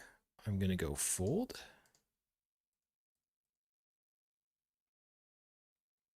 And then we instantly just get another ace 5. Not as nice of a suit, but I'll take it. Over here, ace 9 up against rook x. I mean, his stats make me want to c-bet him like all the time, but we are going to take checkbacks here. My ace 5s are not where I want them to be. I'm going to go for value here. We got the ace kicker on our 9. Interesting. Rook X like never check raises flop. Does he check raise other streets? Not really. Yeah, okay.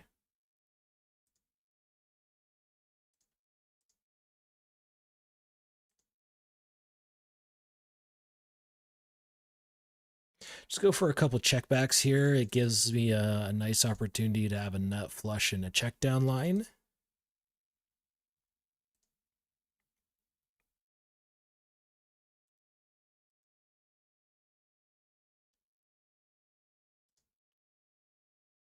Okay. Going for the flat here, blind versus blind with ace jack.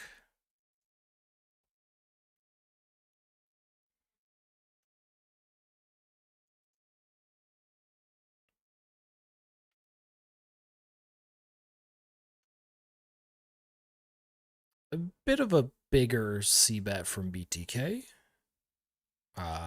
Fairly straightforward call.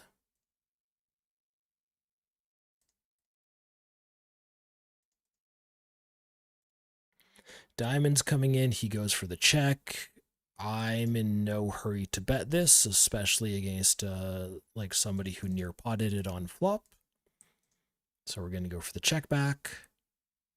And then we have a potential call. Okay, so he doesn't bet into us, which means, you know, there's no possibility of a call.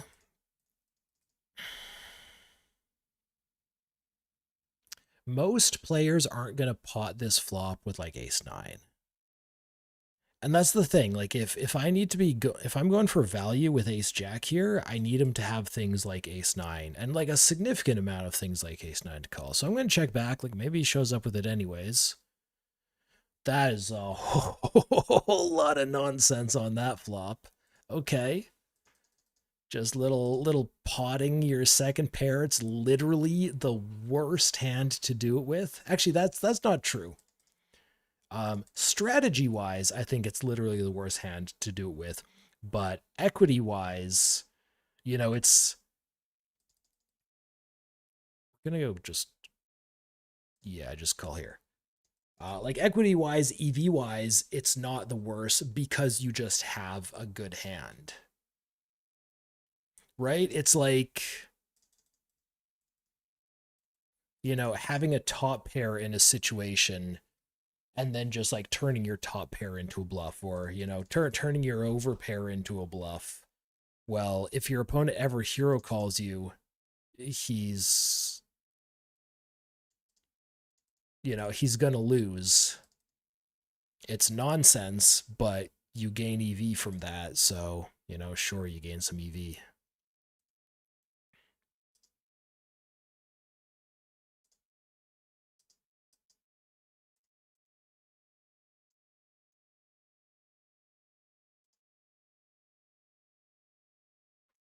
All right, let's do a little bit of a blind defense here with the queen jack. Hit a pair of jacks. I mean, that's not bad. Villain starts off small. He's probably range betting this board. We have a pretty straightforward call, I think.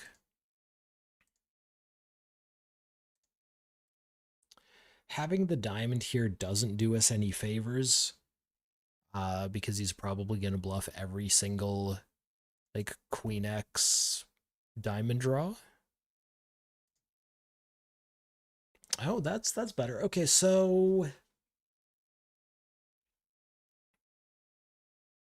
check call versus bet for value. I think it's bet for value.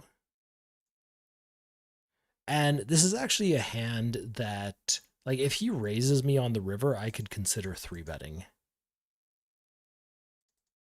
Yeah, all right. No, we don't need to get into any of that nonsense.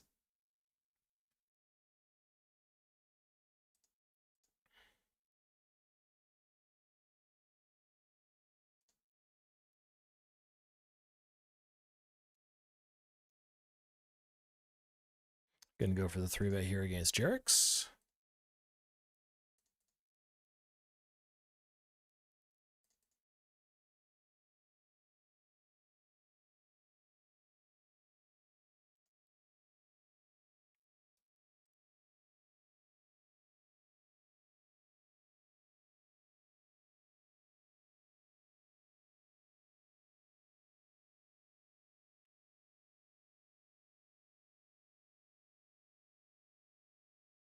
Okay, just defended my blind, hit a second pair. Villain goes for the check back.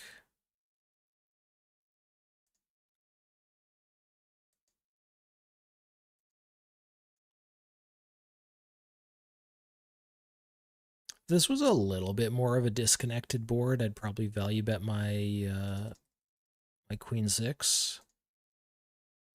But in this situation, I think just going for the check is just kind of a click call type spot. Oh, that's really nice. I mean, I don't expect him to have a 6. Still hoping he finds some bets.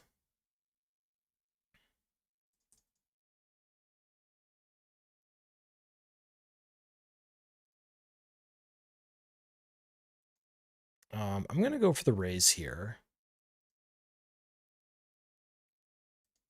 There's maybe like, one combo of slow play and maybe some like pocket deuces. But for the most part, we should be quite happy here.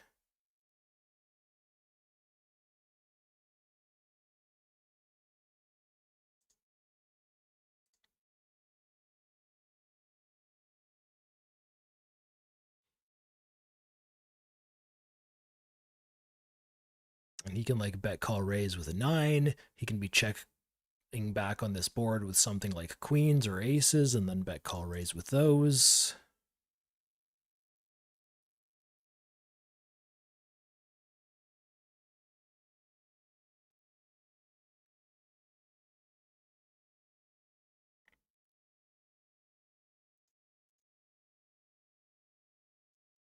All right, we've got ourselves a pot.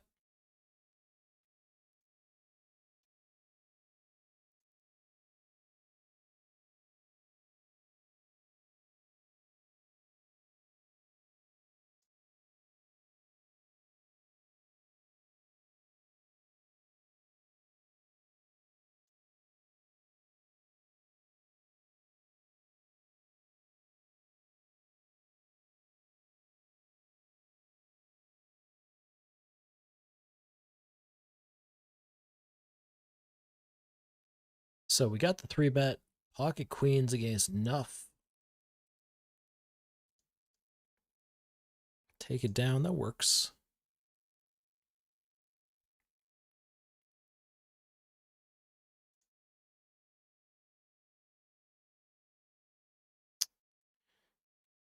Going for the 3-bet here against Jerix.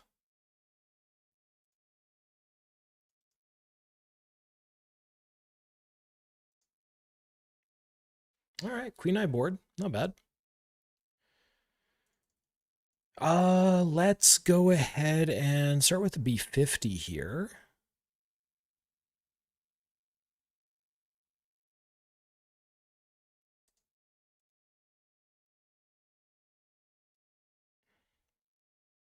Nine comes in. That's a bit of a rough one.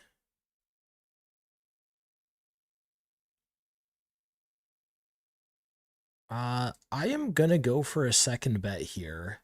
But like if he check raises all in, I think I'm just out.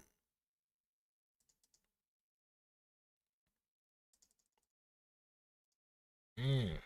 Mm-mm-mm.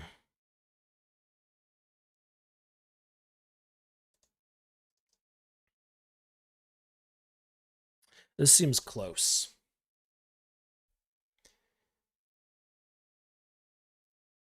Not really expecting him to make many hero calls, but I mean he'll have pairs of queens.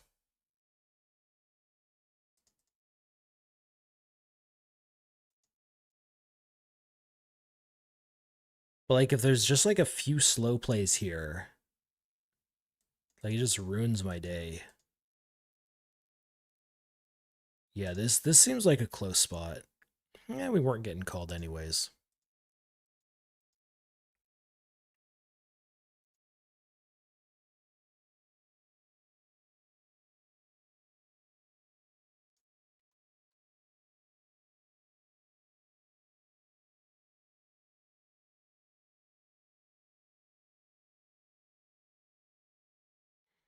Hope I'm making money from the stream because all the coaching I do. Sir Dushi, I do make money from the stream. Thanks to the fine folks at 888poker and Hand to Note. So, if you enjoy my content, this, for you and I mean anybody who's watching, of course, tuning in is a great way to support me. If you want to go a step further, check out 888poker. Check out Hand to Note. If you end up playing, let them know, hey, Komodo brought me here. They'll be happy to hear that. I'll be happy to hear that. Everyone will have a good time. Also, follow me on Instagram.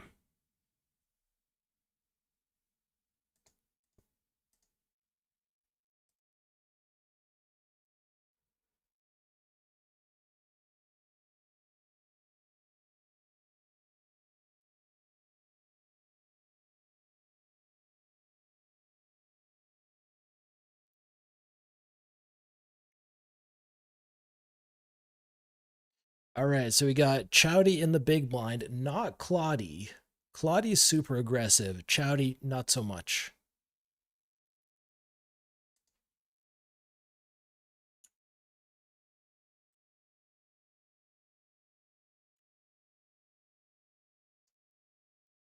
We've got ourselves a raise over here. No squeeze. I like that.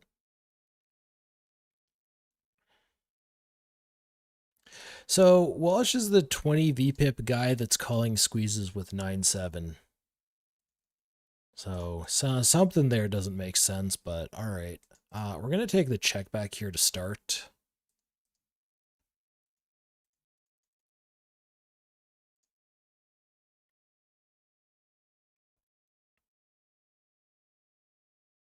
Honestly, just probably double check back. Yeah. Oh, this is a fun spot to bluff. Just like half pot here. We're not trying to get a huge hand to fold. We're just trying to get something better than jack high. Nice.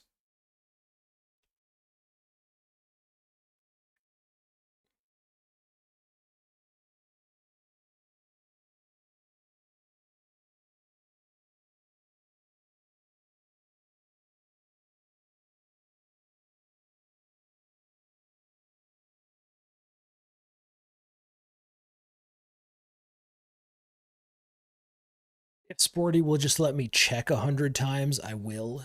So we'll take that. Also, let's slide over here where we have deuces against Jerix.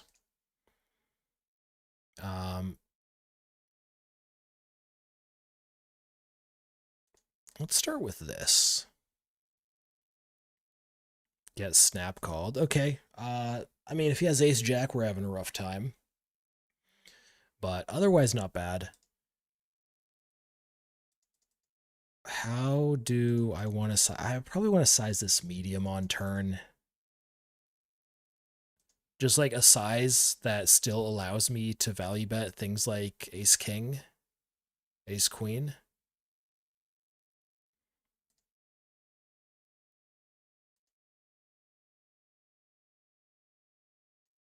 And just medium again, I think.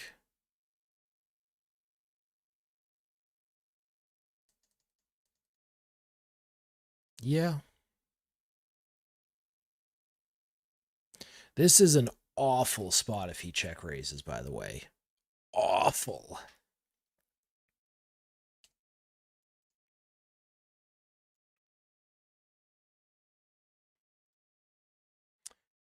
Rupert, so Jonathan Little says you can 4-bet 6-5 suited in some spots. Yeah. Okay, here's the thing. I'm gonna wrap up my play here. Let's close down these tables. And actually, since I'm closing down these tables, woohoo, I can actually break open GTO Wizard for a moment. And like we could take a look at it, and there's probably a lot of 4-bets you would not expect. So let's go study here. We are in the proper ranges. So let's just say we go cut off. Here, actually, let me just switch this to the slightly proper view. There we go. So let's just say we go cutoff open. Button 3-bets. You're back to the cutoff. Pocket 7s is 4-betting. Pocket 8s is 4-betting. Pocket 9s, 10-9 suited. King 9 suited, ace 9, ace 8, ace 7, 5, 4. Queen 10. I mean, that was a little bit more common, but there's a lot of stuff here that four bets that a lot of people either just like straight up don't do or are just like completely unaware of. And this is a very, very good, important resource. And the preflop charts on GTO Wizard are free. So if I am showing you this chart right now and you're like, holy shit, I didn't know you want to 4-bet pocket sevens sometimes, cutoff versus button, go down below the stream, click the link, make a free account, completely free, and then you can explore these preflop ranges. All opens, 3 bets, 4 bets, 5 bets, squeezes, flats, whatever, it's all here. And you can learn something that I guarantee a lot of people in your games are not doing. I mean, I'm not even doing this. Should I? I don't know, probably. But we can look at something like, let's say, let's just say small blind raises. Big blind goes for the 3-bet. Small blind has the option to go for the 4-bet. This is a small blind 4-bet range here. Pocket 5s, King 5, Jack 8, 9-8 suited. When was the last time you guys 4-bet any of this stuff? And I mean, okay, so these are the fringe hands, but okay, 6s, 7s, 8s, 9s, we're starting to get into like more common ones with the 10s here, but all the lower pairs are in there. 10 8s, 10 9s, Jack 9s. When was the last time you 4-bet a Jack 10? You can 4-bet ship King Jack suited, by the way.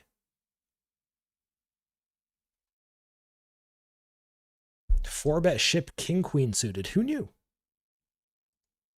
If you went down below the stream, you clicked the link to GTO Wizard, you would know. And I mean, you can explore like a whole bunch of stuff. You're gonna find less fringy hands as the ranges get tighter. If you have under the gun goes for the raise, hijack goes for the 3-bet, you're over to under the gun, but there's still pocket 8s in there. There's still pocket 9s in there. When we talk about, hey, people don't 4-bet as much as they should, this is the stuff we're talking about. You got here, let's look at under the gun raises, small blind 3-bets. Let's look at, so this is all of the spots that I've looked at so far are spots where the 4-better is out of position. And you always 4-bet like a little bit more linearly out of position. So let's go like under the gun versus small blind, or let's widen ranges a little bit. Let's go cutoff versus small blind. See what's 4-betting here. 8s. King 9, ace 8 suited, King Jack offsuit. I mean, they're not in there much. Obviously, you don't want to completely fill your range with this stuff unless your opponent is folding to 4-bets a lot, in which case, fill it. What do we got? Under the gun versus big blind. Let's see what shows up here. Ace 3, Ace 5, Ace 7, Ace 8, Ace 9, Ace 10, Ace Jack, Ace Queen, Ace King. Literally all of them except Ace 6. Ace 6, nobody likes Ace 6. You're under the gun. The big blind 3-bets you. You're supposed to 4-bet pocket 9s a little bit. It's a little thing, but it's there. So can you 4-bet 6-5 suited in some spots? Yeah, absolutely. And like Jonathan Little, he usually deals with like tournament stuff. I don't know if he does cash game content. I haven't kept up to date with what he's doing. But am I surprised that a 6-5 suited might be in there somewhere? No, not at all. What about, say button raises, small blind 3-bets? What about like cold 4-bets here? Yeah, there's nothing fancy there. Okay, fine. But we could look at button 10-8. Button versus small blind, you 4-bet 10-8.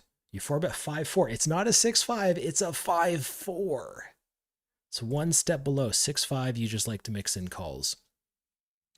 And these are like for these sizes. You can mess around with like sizes on here.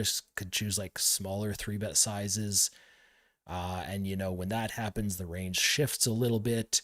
If you happen to play on websites that rake you pre-flop, you can go to single size. You can click GGRNC here. And look at, you know, say something like this. Small blind raises, big blind 3-bets, small blinds 4-betting pocket 5s again, 10-8, king 10 off, king 7, ace deuce 3, 4, 5, 6, 7.